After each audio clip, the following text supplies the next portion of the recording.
ಆ ಫೀಸ್ ಕಟ್ಟಕ್ಕೂ ನಮಗೆ ದುಡ್ಡು ಇರಲಿಲ್ಲ ಮೇಡಮ್. ಇವಾಗ ಮೆಡಿಕಲ್ ಕಾಲೇಜಲ್ಲಿ ಸೀಟ್ ಸಿಕ್ಕಿದೆ, ಹೆಂಗೆ ಅನ್ನಿಸ್ತಾ ಇದೆ ನಿಮಗೆ? ಎಕ್ಸಲೆನ್ಸ್ ನೀಟ್ ಅಕಾಡೆಮಿಲಿ ಕೊಟ್ಟಿರೋ ಕೋಚಿಂಗಿಂದ ನಾನು ಇಷ್ಟು ದೂರ ಬಂದಿದ್ದೆ. ಓಕೆ ಅಮ್ಮ, ನಿಮ್ಮ ಮಗ ಇವಾಗ MBBS ಓದ್ತಾ ಇದ್ದಾನೆ, ಹೆಂಗೆ ಅನ್ನಿಸ್ತಿದೆ ನಿಮ್ಗೆ? ಮೆಡಿಕಲ್ ಸೀಟ್ ನನ್ನ ಮಗನಿಗೆ ಸಿಗುತ್ತಾ ಅಂತ ನಾವು ಮನಸ್ಸಲ್ಲೂ ಅಂದ್ಕೊಂಡಿದ್ದಿಲ್ಲ. ಅವ್ರನ್ನ ಕನ್ವಿನ್ಸ್ ಹೆಂಗೆ ಮಾಡ್ತೀರಾ? ಅವ್ರಿಗೆ ಯಾವ ರೀತಿ ಒಂದು ಎಜುಕೇಶನ್ ಕೊಡ್ತೀರಾ? ನಾವು ಅಷ್ಟು ದೊಡ್ಡ ಸಂಸ್ಥೆ ಕಟ್ತೀವಿ, ಇಷ್ಟು ದೊಡ್ಡ ಕಟ್ತೀವಿ, ಅದು ನಮ್ಮಲ್ಲಿ ಕನಸಲ್ಲೂ ಇರಲಿಲ್ಲ. ಇಷ್ಟು ದೊಡ್ಡ ಪೊಸಿಷನ್ಗೆ ನಾವು ಬರ್ತೀವಿ ಅಂತ ಹೇಳುವಂಥದ್ದನ್ನು ನಾವು ಕನಸನ್ನು ಕಂಡವರಲ್ಲ. ಎಲ್ಲಿ ಸ್ಟೂಡೆಂಟ್ಸ್ಗಳು ಒಳ್ಳೆ ಸ್ಕೋರ್ ಮಾಡಕ್ ಆಗ್ತಾ ಇಲ್ಲ? ಫ್ಯಾಷನ್ ಬೇಕಾದ್ರೆ ಡಿಫ್ರೆಂಟ್ ಆಗಿರ್ಬೋದು, ಬಟ್ ಒನ್ಸ್ ಅಗೇನ್ ಎಲ್ರಿಗೂ ಕೂಡ ಕಾಮನ್ ಸೆನ್ಸು, ಬೇಸಿಕ್ ನಾಲೆಜ್ ಅಂತೂ ಇದ್ದೇ ಇರುತ್ತೆ. ಒಂದಷ್ಟು ಡೌಟ್ಸ್ ಇಟ್ಕೊಂಡು ಬಂದಿರ್ತಾರೆ ಸ್ಟೂಡೆಂಟ್ಸ್ಗಳು. ಇಂಡಿವಿಜುವಲ್ ಅಟೆನ್ಷನ್ ಕೊಟ್ಟು ಕರ್ನಾಟಕಕ್ಕೆ ಹಳ್ಳಿ ಪ್ರದೇಶದಿಂದ ಡಾಕ್ಟರ್ಗಳು ಮೂಡಿ ಬರಲೇಬೇಕು ಹೇಳುವಂಥ ಛಲದೊಂದಿಗೆ ಸ್ಥಾಪಿಸಿದಂಥ ಸಂಸ್ಥೆ ಎಕ್ಸಲೆನ್ಸ್ ನೀಟ್ ಅಕಾಡೆಮಿ. ಎಷ್ಟು ಮಟ್ಟಿಗೆ ಕಾನ್ಫಿಡೆಂಟ್ ಆಗಿದ್ರಿ ನೀವು? ಸ್ಟಾರ್ಟಿಂಗ್ ಬಂದಾಗ ನನಗೆ ನಿನಗೆ ಇರೋಕ್ಕಾಗುತ್ತಾ, ಅದೇನೇನು ಕೇಳೇ ಇಲ್ಲ, ನಿನ್ಗೆ ಓದೋಕ್ಕಾಗುತ್ತಾ ಅಂತ ಕೇಳಿದ್ರು. ಎಷ್ಟು ಫೀಸ್ ಕಟ್ಟಿದ್ರಿ ಈಗ ನಿಮ್ಮ ಮಗಂಗೆ? 25,000 ಮೇಡಮ್. 25,000 ನಮ್ಗೆ ಕಟ್ಟಕ್ಕೆ ಆಗಿರ್ಲಿಲ್ಲ ಮೇಡಮ್. ಸೊ ಶರತ್ ಕುಮಾರ್ ಅವರು, ನಿಮ್ಮ ಕನಸು ಏನು? ಏನ್ ಮಾಡಬೇಕು ಅಂತ ಇದ್ದೀರಾ? ಅಂದ್ರೆ ಏನು? ಗ್ರಾಮೀಣ ಭಾಗದಲ್ಲೇ ಸೇವೆ ಮಾಡ್ಬೇಕಂತ ಆಸೆ ಇದೆ ನನಗೆ. ಜಗಳೂರಲ್ಲೇ ಬಂದು ಅಲ್ಲೇ ನಾನು ಡಾಕ್ಟರ್ ಆಗಿ ಕೆಲಸ ಮಾಡೋಕ್ಕೆ ಆಸೆ ಇದೆ ನನಗೆ. ಅದೇ ನನ್ನ ಗುರಿಯಾಗಿದೆ ಈಗ. ಓಕೆ, ನಿಮ್ಮ ಅಕಾಡೆಮಿ ಬಗ್ಗೆ ಕೊನೆಯದಾಗಿ ಏನು ಹೇಳ್ತೀರಿ ಸರ್? ಬಂದಂಥ ಎಲ್ಲ ವಿದ್ಯಾರ್ಥಿಗಳಿಗೆ 100ಕ್ಕೆ 100 ಸ್ಯಾಟಿಸ್ಫೈಡ್ ಆಗಿ ಅವರು ಬಹಳ ಖುಷಿಯಿಂದ ನಗುಮುಖತೆಯಿಂದ ಹೊರಡೆ ಹೋಗಬೇಕು.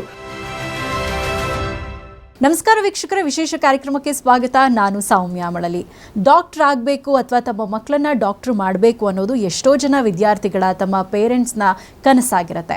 ಆದರೆ ಇವತ್ತಿನ ಕಾಲದಲ್ಲಿ ನೀಟಲ್ಲಿ ಒಳ್ಳೆ ಸ್ಕೋರಿಂಗ್ ಮಾಡಲಿಲ್ಲ ಅಂತಂದರೆ ಡಾಕ್ಟರ್ ಆಗೋದಿರಲಿ, ಆ ಕನಸು ಕಾಣೋದು ಕೂಡ ತುಂಬ ದುಬಾರಿ ಆಗುತ್ತೆ. ಯಾಕಂದರೆ ಒಬ್ಬರು ಡಾಕ್ಟರ್ ಆಗಬೇಕು ಅಂತಂದರೆ ಅದಕ್ಕೆ ಕೋಟ್ಯಾಂತರ ರೂಪಾಯಿ ಖರ್ಚು ಮಾಡಿ ಸೀಟ್ ಪಡ್ಕೊಳ್ಬೇಕಾಗತ್ತೆ. ಆದರೆ ನೀಟಲ್ಲಿ ಉತ್ತಮ ಅಂಕ ಬಂದಾಗ ತಮಗಿಷ್ಟವಾದಂತಹ ಕಾಲೇಜಲ್ಲಿ ಅವರು ಸೀಟನ್ನು ಪಡ್ಕೊಳ್ಬಹುದು, ತಮ್ಮ ಕನಸನ್ನು ಕೂಡ ಮಾಡ್ಕೋಬಹುದು.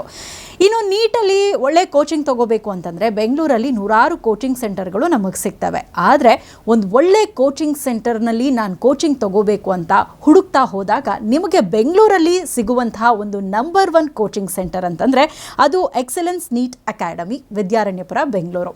ಇವರಲ್ಲಿ ಇಲ್ಲಿ ತನಕ ಸಾಕಷ್ಟು ಜನ ವಿದ್ಯಾರ್ಥಿಗಳು ಕೋಚಿಂಗನ್ನು ತಗೊಂಡು ತಮ್ಮ ಡಾಕ್ಟರ್ ಆಗಬೇಕು ಅನ್ನೋ ಕನಸನ್ನು ನನಸು ಮಾಡ್ಕೊಂಡಿದ್ದಾರೆ. ಅಂದರೆ ಉತ್ತಮವಾದಂತಹ ಕಾಲೇಜ್ಗಳಲ್ಲಿ ಈಗಾಗಲೇ ಅಡ್ಮಿಷನನ್ನು ಪಡ್ಕೊಂಡು ತಮ್ಮ ಡಾಕ್ಟರ್ ಆಗುವಂಥ ಕನಸನ್ನು ನನಸು ಮಾಡ್ಕೊಳ್ತಾ ಇದ್ದಾರೆ. ಹಾಗಾದರೆ ಈ ಎಕ್ಸಲೆನ್ಸ್ ನೀಟ್ ಅಕಾಡೆಮಿಯ ಧ್ಯೇಯ ಏನು? ಇಲ್ಲಿ ತನಕ ಎಷ್ಟು ಜನ ಸ್ಟೂಡೆಂಟ್ಸ್ಗಳು ಕೋಚಿಂಗ್ ತಗೊಂಡು ಒಳ್ಳೊಳ್ಳೆ ಕಾಲೇಜಲ್ಲಿ ಅವರು ಸೀಟನ್ನು ಪಡ್ಕೊಂಡಿದ್ದಾರೆ? ಇಲ್ಲಿನ ಕೋಚಿಂಗ್ ಟೆಕ್ನಿಕ್ ಯಾವ ರೀತಿಯಾಗಿರುತ್ತೆ? ಇದೆಲ್ಲದ್ರ ಬಗ್ಗೆ ನಾವಿವತ್ತು ನಮ್ಮ ಕಾರ್ಯಕ್ರಮದಲ್ಲಿ ಮಾತನಾಡ್ತೀವಿ. ಇದ್ರ ಬಗ್ಗೆ ಮಾತನಾಡೋದಕ್ಕೆ ಎಕ್ಸಲೆನ್ಸ್ ನೀಟ್ ಅಕಾಡೆಮಿಯ ಚೇರ್ಮನ್ ಆಗಿರುವಂತಹ ಶಶಿಕರ್ ಎಮ್ಮಿ ಅವರು ನಮ್ಮ ಜೊತೆ ಕಾರ್ಯಕ್ರಮದಲ್ಲಿದ್ದಾರೆ. ನಮಸ್ತೆ ಶಶಿಕರ್ ಅವರೇ. ಇನ್ನು ಇದೇ ಅಕಾಡೆಮಿಯ ಸೆಕ್ರೆಟರಿ ಆಗಿರುವಂತಹ ರಾಜೇಶ್ ಜೈನ್ ಪಿ ಅವರು ಕೂಡ ನಮ್ಮ ಜೊತೆ ಇದ್ದಾರೆ. ರಾಜೇಶ್ ಅವರೇ, ನಿಮಗೂ ಕೂಡ ಕಾರ್ಯಕ್ರಮಕ್ಕೆ ಸ್ವಾಗತ.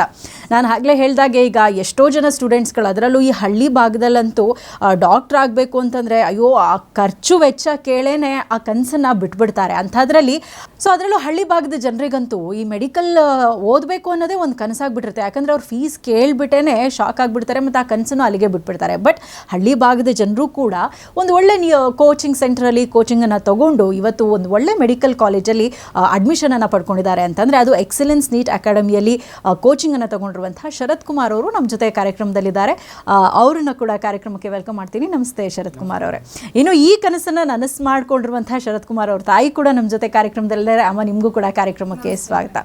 ಸೊ ಶಶಿಕರ್ ಅವರೇ, ನಾನು ಆಗಲೇ ಹೇಳಿದ ಹಾಗೆ ಇವತ್ತು ಮೆಡಿಕಲ್ ಓದಬೇಕು ಅಂತಂದರೆ ಒಂಥರ ಕನಸೇ ಅದು. ಯಾಕಂದರೆ ಬೆಂಗಳೂರಲ್ಲಿ ಅಥವಾ ನಮ್ಮ ದೇಶದಲ್ಲಿ ಸಾಕಷ್ಟು ಮೆಡಿಕಲ್ ಕಾಲೇಜ್ಗಳಿದೆ. ಬಟ್ ಸೀಟ್ ತೊಗೋಬೇಕು ಅಂತಂದರೆ ಅದಕ್ಕೆ ಕೋಟ್ಯಾಂತರ ರೂಪಾಯಿ ಖರ್ಚಾಗುತ್ತೆ. ಒಂದು ನೀಟಲ್ಲಿ ಒಂದು ಒಳ್ಳೆ ಸ್ಕೋರಿಂಗ್ ತೊಗೊಂಡಾಗ ಒಂದು ಉತ್ತಮ ಕಾಲೇಜಲ್ಲಿ ಕಡಿಮೆ ಬೆಲೆಗೆ ಅಡ್ಮಿಷನನ್ನು ಮಾಡ್ಕೋಬಹುದು. ಬಟ್ ಒಂದು ವೇಳೆ ಈಗ PUCಯಲ್ಲಿ ಚೆನ್ನಾಗಿ ಮಾರ್ಕ್ಸ್ ಬಂದಿದ್ರೂ ಕೂಡ ನೀಟಲ್ಲಿ ಚೆನ್ನಾಗಿ ಮಾರ್ಕ್ಸ್ ಬಂದಿಲ್ಲ ಅಂತಂದರೆ ಅವ್ರ ಕನಸಾಗೆ ಉಳಿತ. ಎಷ್ಟೋ ಜನ ಸ್ಟೂಡೆಂಟ್ಸ್ಗಳು ಬೇರೆ ದೇಶಕ್ಕೆ ಹೋಗ್ತಾರೆ, ಅಲ್ಲೆಲ್ಲೋ ಮೆಡಿಕಲ್ ಮಾಡ್ತಾರೆ, ಮತ್ತೆ ಇಲ್ಲಿ ಬಂದ್ರೂ ನೂರಾರು ಪರಿಪಾಟಲು ಮತ್ತು ಆ ಎಕ್ಸಾಮ್ಸ್ ಎಲ್ಲ ಕ್ಲಿಯರ್ ಮಾಡೋದಕ್ಕೆ. ಸೊ ಒಂದು ಒಳ್ಳೆ ಕೋಚಿಂಗ್ ಸೆಂಟರ್ ಬೇಕು ಅನ್ನುವಂಥದ್ದು ಎಲ್ಲ ಒಂದು ಪೇರೆಂಟ್ಸು, ವಿದ್ಯಾರ್ಥಿಗಳ ಕನಸಾಗಿರುತ್ತೆ. PUC ಆಗೋ ಟೈಮಲ್ಲಿ ಅವ್ರು ಹುಡುಕ್ತಾ ಇರ್ತಾರೆ. ಸೊ ನಾವು ಕೂಡ ಗೂಗಲ್ ಮಾಡಿದಾಗ ನಿಮ್ಮ ಎಕ್ಸಲೆನ್ಸ್ ನೀಟ್ ಅಕಾಡೆಮಿ ನಂಬರ್ 1 ಸ್ಥಾನದಲ್ಲಿರುವಂಥದ್ದು. ಅಂದರೆ 2023ರಲ್ಲಿ ನೀವು ಶುರು ಮಾಡಿದ್ರೂ ಕೂಡ ಇವತ್ತಿಗೆ ಆಲ್ರೆಡಿ ನಂಬರ್ 1 ಪೊಸಿಷನ್ಗೆ ಬಂದು ನಿಂತಿದ್ದೀರಿ. ಸೊ ಹೇಗೆ ಶುರುವಾಯಿತು ಈ ನಿಮ್ಮ ಜರ್ನಿ? ಹೇಗೆ ಶುರುವಾಯಿತು? ಹೇಗೆ ಅನ್ನಿಸ್ತು ನಾನು ಒಂದು ನೀಟ್ ಅಕಾಡೆಮಿ ಮಾಡಬೇಕು, ಈ ಥರ ನೂರಾರು ಜನ ಸ್ಟೂಡೆಂಟ್ಸ್ಗಳ ಕನಸನ್ನು ನನಸು ಮಾಡಬೇಕು ಅನ್ನೋಂಥ ಒಂದು ಥಾಟ್ ಹೇಗೆ ಬಂತು? ಹೇಗೆ ಶುರುವಾಯಿತು ನಿಮ್ಮ ಜರ್ನಿ? ನಾನು ಮೂಲತಃ ಚಿಕ್ಕಮಗಳೂರು ಡಿಸ್ಟ್ರಿಕ್ಟ್ ಮೂಡಿಗೆರೆ ಅವನು ಮೇಡಮ್. ನಾನು ಮಂಗಳೂರಿನ ಪ್ರತಿಷ್ಠಿತ ಸಂಸ್ಥೆಯಲ್ಲಿ ನೀಟ್ ಲೆಕ್ಚರಾಗಿ ವರ್ಕ್ ಮಾಡಿದೆ. ತದನಂತರ Kota factory of south India Narayana ಸಹಕಾರ ನಗರದಲ್ಲಿ JEE ಮೇನ್ಸ್ ಮತ್ತು ಅಡ್ವಾನ್ಸ್ ಟ್ರೈನರ್ ಜೊತೆಗೆ ನೀಟ್ ಟ್ರೈನರ್ ಆಗಿ ವರ್ಕ್ ಮಾಡ್ತಾ ಇದ್ದೆ.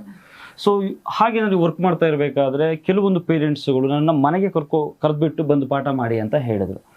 ಸೊ ಹಾಗೆ ಒಂದು 3-4 ಮನೆಗೆ ಹೋಮ್ ಟ್ಯೂಷನ್ಸ್ ಮಾಡ್ತಾ ಇರಬೇಕಾದ್ರೆ 4 ಮಕ್ಕಳಿದ್ರು, 4ರಲ್ಲಿ 4 ಮಕ್ಕಳನ್ನ ಮೆಡಿಕಲ್ ಮಾಡಿದೆ.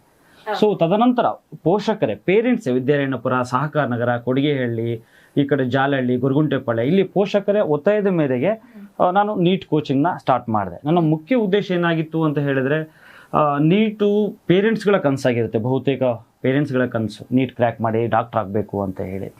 ಸೊ ಏನಾಗುತ್ತೆ, ತುಂಬ ದುಬಾರಿ ವೆಚ್ಚ ಇರುತ್ತೆ, ಕೋಚಿಂಗ್ ಫೀಸ್ಗಳು ಅಷ್ಟೇ ಇರುತ್ತೆ. ಒಂದು ಕಡಿಮೆ ಫೀಸಿಗೆ ಅತಿ ಹೈಯೆಸ್ಟ್ ಕ್ವಾಲಿಟಿ ಎಜುಕೇಷನ್ನ ಕೊಡಬೇಕು, ಮಕ್ಕಳುಗಳಿಗೆ ಪಕ್ಕದಲ್ಲಿ ಕೂತ್ಕೊಂಡು. ಯಾಕೆಂದರೆ ನಾವು ಒಂದು ಕ್ಲಾಸ್ ರೂಮಲ್ಲಿ 60-70 ಮೆಂಬರ್ಸ್ ಹಾಕಿ ಪಾಠ ಮಾಡಿದ್ರೆ ಅಬೌಟ್ 70% ಸ್ಟೂಡೆಂಟ್ಸ್ ಅರ್ಥ ಮಾಡ್ಕೊಳ್ತಾರೆ, ರಿಮೈನಿಂಗ್ 30% ಸ್ಟೂಡೆಂಟ್ಸ್ ಅರ್ಥ ಆಗಿಲ್ಲ ಮತ್ತು ಕೇಳೋದು ಇಲ್ಲ ಕ್ಲಾಸ್ ರೂಮಲ್ಲಿ. ಸೊ ಹಾಗೇನು ಮಾಡ್ತಾರೆ ಲೆಕ್ಚರ್ಸ್ಗಳು, ನಾವೇನು ಮಾಡ್ತೀವಿ ಮುಂದೆ ಹೋಗ್ತಾ ಇರ್ತೀವಿ. ಸೊ ಈ ಮೆಥಡ್ ನಾನು ಚೇಂಜ್ ಮಾಡಬೇಕು ಅಂತ ಹೇಳ್ಕೊಂಡು ಕಡಿಮೆ ಲಿಮಿಟೆಡ್ ಸ್ಟೂಡೆಂಟ್ಸ್ ತೊಗೊಂಡು ಅವ್ರನ್ನ ಪ್ರಿಪೇರ್ ಮಾಡಬೇಕು. ಅವ್ರ ಪಕ್ಕದಲ್ಲಿ ಕೂತ್ಕೊಂಡಾದ್ರೆ ಮಕ್ಕಳು ಕೂಡ ಓಪನ್ ಅಪ್ ಆಗ್ತಾರೆ, ಏನೇ ಡೌಟ್ ಇದ್ರೂ ಕೂಡ ಕೇಳ್ತಾರೆ. ಅವಾಗ ಅವ್ರಿಗೆ ಪಿನ್ ಟು ಪಿನ್ ನಿಧಾನವಾಗಿ ಸ್ಪಷ್ಟವಾಗಿ ಕಲಿಸ್ಬೋದು ಅನ್ನೋ ಒಂದು ಉದ್ದೇಶ ಇಟ್ಕೊಂಡು ಈ ಥರ ಟೀಚ್ ಮಾಡಬೇಕು, ಕಡಿಮೆ ಸ್ಟ್ರೆಂತ್ ಆದರೂ ಪರವಾಗಿಲ್ಲ, ಹೈ ಕ್ವಾಲಿಟಿ ಎಜುಕೇಷನ್ ಕೊಡಬೇಕು ಅಂತೇಳಿ ನಾನು ವಿದ್ಯಾರಣ್ಯಪುರಕ್ಕೆ ಹೋಗಿ ದುರ್ಗಾ ಪರಮೇಶ್ವರಿ ಸನ್ನಿಧಿಯಲ್ಲಿ ಸ್ಟಾರ್ಟ್ ಮಾಡಿದೆ ಮೇಡಮ್. ಓಕೆ, ಸೊ ಈಗ 2 ವರ್ಷಗಳ ಜರ್ನಿ ಹೇಗೆ ಕಂಟಿನ್ಯೂ ಆಗ್ತಾ ಇದೆ? ತುಂಬ ಚೆನ್ನಾಗಿ ಆಗ್ತಾ ಇದೆ ಮೇಡಮ್. ಸ್ಟಾರ್ಟಿಂಗು ಕೆಲವೇ ಮಕ್ಕಳುಗಳಿಂದ ಸ್ಟಾರ್ಟ್ ಮಾಡಿದೆ, ತುಂಬ ಮಕ್ಕಳನ್ನ ಮೆಡಿಕಲಿಗೆ ಕಳಿಸಿದೆ.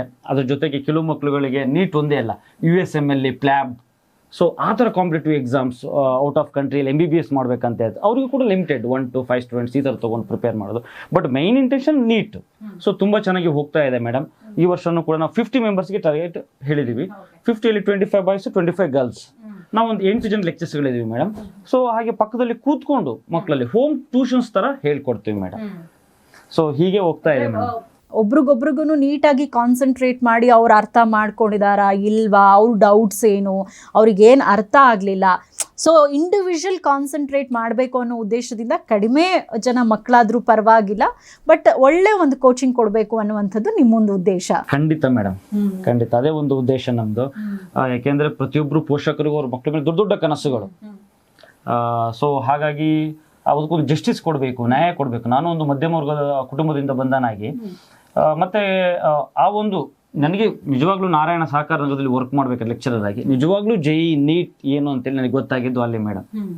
ಸೊ ಅದನ್ನ ನಾನು ಅಲ್ಲಿ ಹೈ ಫೀಸ್ ಇದೆ, ನಮ್ಮಲ್ಲಿ ಕಡಿಮೆ ಫೀಸ್ಗೆ ನಾನು ಇಂಪ್ಲಿಮೆಂಟ್ ಮಾಡಬೇಕು ಅಂತಲೇ. ಸೊ ವರ್ಕ್ ಮಾಡಬೇಕಾದ್ರೆ ನಿಮ್ಮ ಎಕ್ಸ್ಪೀರಿಯನ್ಸ್ ಸಾಕಷ್ಟು ಕೌಂಟ್ ಆಗುತ್ತೆ. ಅಂದರೆ ಅಲ್ಲಿ ಬರ್ತಾ ಇರುವಾಗ, ನೀವು ಕೆಲಸ ಮಾಡ್ತಾ ಇರುವಾಗ ಸ್ಟೂಡೆಂಟ್ಸ್ಗೆ ಏನು ಪ್ರಾಬ್ಲಮ್ ಆಗ್ತಾ ಇದೆ, ಎಲ್ಲಿ ಸ್ಟೂಡೆಂಟ್ಸ್ಗಳು ಒಳ್ಳೆ ಸ್ಕೋರ್ ಮಾಡೋಕ್ಕಾಗ್ತಾ ಇಲ್ಲ, ಈ ರೀತಿ ನಿಮಗೆ ಸಾಕಷ್ಟು ರಿಯಲೈಸ್ ಆಗುತ್ತೆ. ಆಮೇಲೆ ನಿಮಗೆ ಒಂದಷ್ಟು ಸ್ಯಾಟಿಸ್ಫ್ಯಾಕ್ಷನ್ ಇರಲ್ಲ, ಎಲ್ಲೋ ಜಸ್ಟಿಸ್ ಕೊಡ್ತಾ ಇಲ್ವೇನೋ ಅಂತ ಅಂದ್ಕೊಂಡು. ಸೊ ಆ ಒಂದು ಉದ್ದೇಶನೇ ಈ ಥರದೊಂದು ನಿಮ್ಮದೇ ಒಂದು ಅಕಾಡೆಮಿ ಮಾಡೋದಕ್ಕೆ ಕಾರಣ ಆಯ್ತಾ ಹೇಗೆ? ಹೌದು ಮೇಡಮ್, ಅದು ಜಸ್ಟಿಸ್ ಅಂತಂದರೆ ಈಗೇನಾಗುತ್ತೆ, ನಾವು ಅದೇ ನಮ್ಮ ಮುಂಚೆ ಹೇಳಿದಾಗೆ ಕಡಿಮೆ ಸ್ಟ್ರೆಂತ್ ಎಲ್ಲಿರುತ್ತೋ ಅಥವಾ ಲೆಸ್ ಸ್ಟ್ರೆಂತ್ ಅಂತ ಎಲ್ಲಿರುತ್ತೋ ಅಲ್ಲಿ ಮಕ್ಕಳ ಜೊತೆ ಕುತ್ಕೊಂಡು ಪಾಠ ಮಾಡ್ತಕ್ಕಂಥ ಒಂದು ವ್ಯವಸ್ಥೆ. ಮಕ್ಕಳಿಗೆ ಏನೇ ಡೌಟ್ ಬರಲಿ ಅದನ್ನ ಪಿನ್ ಟು ಪಿನ್ ಹೇಳ್ಕೊಡ್ತೀವಿ. ಜೊತೆಗೆ ಏನಂದ್ರೆ ಜಾಸ್ತಿ ಮಕ್ಕಳಿದ್ದಾಗ ಅಲ್ಲಿ ಬೇಸಿಕ್ ಕೆಲವು ಮಕ್ಕಳುಗಳಿಗೆ ಗೊತ್ತಿರಲ್ಲ ಮೇಡಮ್. ಇಲ್ಲಿ ಡಿಫ್ರೆನ್ಸ್ ಇಷ್ಟೇ ನನ್ನ ಪ್ರಕಾರ, ತುಂಬಾ ಹೈ IQ, ತುಂಬಾ ಲೋ IQ ಅಂತ ಯಾರು ಇಲ್ಲ. Is passion may be different, passion ಬೇಕಾದ್ರೆ ಡಿಫ್ರೆಂಟ್ ಆಗಿರ್ಬೋದು. ಬಟ್ ಒನ್ಸ್ ಅಗೇನ್ ಎಲ್ರಿಗೂ ಕೂಡ ಕಾಮನ್ ಸೆನ್ಸು, ಬೇಸಿಕ್ ನಾಲೆಜ್ ಅಂತೂ ಇದೇ ಇರುತ್ತೆ.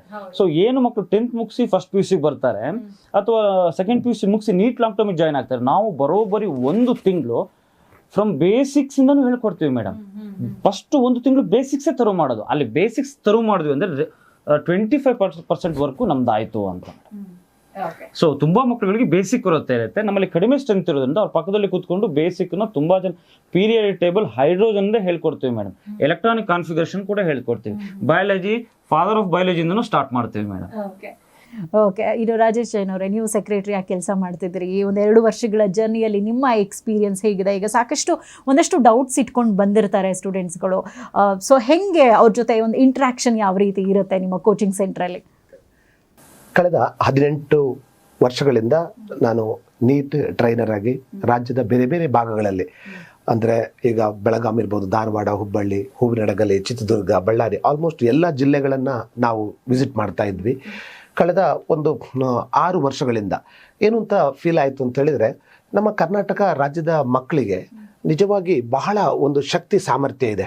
ಆ ಸಾಮರ್ಥ್ಯಕ್ಕೆ ಅನುಗುಣವಾಗಿ ಎಲ್ಲೋ ಒಂದು ಕಡೆ ಸರಿಯಾದಂಥ ಕೋಚಿಂಗ್ ಸೌಲಭ್ಯ ದಿಂದ ವಂಚಿತರಾಗಿ ಅವರೆಲ್ಲೋ MBBS ಸೀಟ್ ಪಡ್ಕೊಳ್ಳುವಂಥ ವಿದ್ಯಾರ್ಥಿಗಳು ಅದರಿಂದ ಹೊರಗಡೆ ಉಳಿತಾರೆ ಅಂತ ಹೇಳುವಂಥ ಭಯ ನನ್ನಲ್ಲಿ ನಿಧಾನಕ್ಕೆ ಪ್ರಾರಂಭ ಆಗ್ಲಿಕ್ಕೆ ಸ್ಟಾರ್ಟ್ ಆಯಿತು. ಆವಾಗ ನಾನು ಮೊದಲನೇದಾಗಿ ಹೊಡೆದಿರೋದು, ಯಾಕೆ ನಮ್ಮ ಕರ್ನಾಟಕದ ವಿದ್ಯಾರ್ಥಿಗಳಿಗೆ, ನಾವು ಅದು ಕೂಡ ಹಳ್ಳಿ ಭಾಗದಂತ ಬರುವಂಥ ವಿದ್ಯಾರ್ಥಿಗಳಿಗೆ, ಅವರಿಗೆ ಒಂದು ಕನಸಿರುತ್ತೆ. ಪ್ರತಿಯೊಬ್ಬರು ಈಗ ಪಟ್ಟಣ ಪ್ರದೇಶದ ವಿದ್ಯಾರ್ಥಿಗಳಿಗೆ, ಸಿಟಿ ಏರಿದಂಥ ವಿದ್ಯಾರ್ಥಿಗಳಿಗೆ ಒಂದು MBBSನ ಪಡ್ಕೊಳ್ಳುವಂಥದ್ದು, ಅಥವಾ ಡಾಕ್ಟರ್ ಮಕ್ಕಳು ಡಾಕ್ಟರ್ ಆಗುವಂಥದ್ದು, ಇಂಜಿನಿಯರ್ ಮಕ್ಕಳು ಡಾಕ್ಟರ್ ಆಗುವಂಥದ್ದು, ಇಂಜಿನಿಯರ್ ಮಕ್ಕಳು ಇಂಜಿನಿಯರ್ ಆಗುವಂಥದ್ದು ಸರ್ವೇ ಸಾಮಾನ್ಯ. ಆದರೆ ಈ ಪ್ರಸ್ತುತ ಕಾಲಘಟ್ಟದಲ್ಲಿ ಏನಾಗ್ತಾ ಇದೆ ಅಂತ ಹೇಳಿದ್ರೆ, ಹಳ್ಳಿಯಲ್ಲಿ ಕೂಡ ಅನೇಕ ಪ್ರತಿಭೆಗಳಿದೆ. ಈಗ ಯಾವ ಒಬ್ಬ ಪಟ್ಟಣ ಪ್ರದೇಶದ ಒಬ್ಬ ವಿದ್ಯಾರ್ಥಿ MBBS ಫ್ರೀ ಸೀಟ್ ಪಡ್ಕೊಂಡ್ರೆ ಅಥವಾ MBBS ಅನ್ನ ಕೋರ್ಸನ್ನು ಜಾಯಿನ್ ಆದರೆ ಕೋಟ್ಯಾಂತರ ಕಟ್ಟಿ ಹೋಗ್ಬೋದು, ಅಥವಾ ಫ್ರೀ ಸೀಟು ಕೂಡ ಪಡ್ಕೋಬಹುದು. ಕೋಚಿಂಗ್ ಸೌಲಭ್ಯಗಳಿರುತ್ತೆ, ಹೋಗ್ತಾನೆ. ಮತ್ತೆ ಅವನು ಹಳ್ಳಿ ಪ್ರದೇಶದ ಕಡೆಗೆ ಗಮನವನ್ನು ಹರಿಸೋದೇ ಇಲ್ಲ.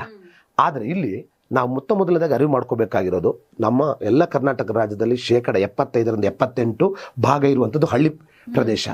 ಪ್ರತಿಯೊಬ್ಬರಿಗೂ ಕೂಡ ಇರುತ್ತೆ. ಈಗ ಜಗಳೂರು ಇರ್ಬೋದು, ಅದಾದ ನಂತರ ಬೇರೆ ಬೇರೆ, ಈಗ ಹೂವಿನಡಗಲಿ, ಹೊಸಪೇಟೆ, ಬಳ್ಳಾರಿ, ಕೂಡ್ಲಿಗಿ, ಬಿಜಾಪುರ, ಗದಗ, ರಾಯಭಾಗ, ಹಾವೇರಿ, ಅದಾದ ನಂತರ ಇದು ಭಾಳ ಪ್ಲೇಸಸ್ಗಳನ್ನು ನಾವು ಬಾಗಲಕೋಟೆ ಎಲ್ಲ ವಿಸಿಟ್ ಮಾಡ್ತಾ ಹೋಗಿದ್ವಿ. ಪ್ರತಿಯೊಂದು ಕಾಲೇಜುಗಳ ಹಂತವಾಗಿ ನಾವು ಅವಲೋಕನವನ್ನು ಮಾಡ್ತಾ ಹೋಗ್ತಿದ್ವಿ ವಿದ್ಯಾರ್ಥಿಗಳದ್ದು.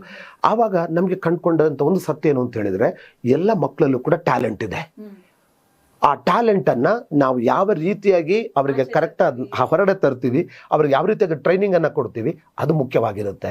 ಮತ್ತು ಹೆಚ್ಚಿನ ವಿದ್ಯಾರ್ಥಿಗಳಲ್ಲಿ ಏನಿರುತ್ತೆ, ಒಂದು ತುಡಿತ ಇರುತ್ತೆ. ನಮಗೆ ಒಂದು ಉಪನ್ಯಾಸಕರಲ್ಲಿ ಕೆಲವೊಂದು ಡೌಟ್ಗಳನ್ನು ಕ್ಲಿಯರ್ ಮಾಡ್ಕೋಬೇಕು, ಅವ್ರ ಹತ್ರ ಹೋಗಿ ಅವರ ಹತ್ರ ಮಾತಾಡಿಬಿಟ್ಟು ಆ ಡೌಟನ್ನು ಕ್ಲಾರಿಫೈ ಮಾಡ್ಕೋಬೇಕು ಅಂತ ಒಂದು ಮನಸ್ಸಿರುತ್ತೆ.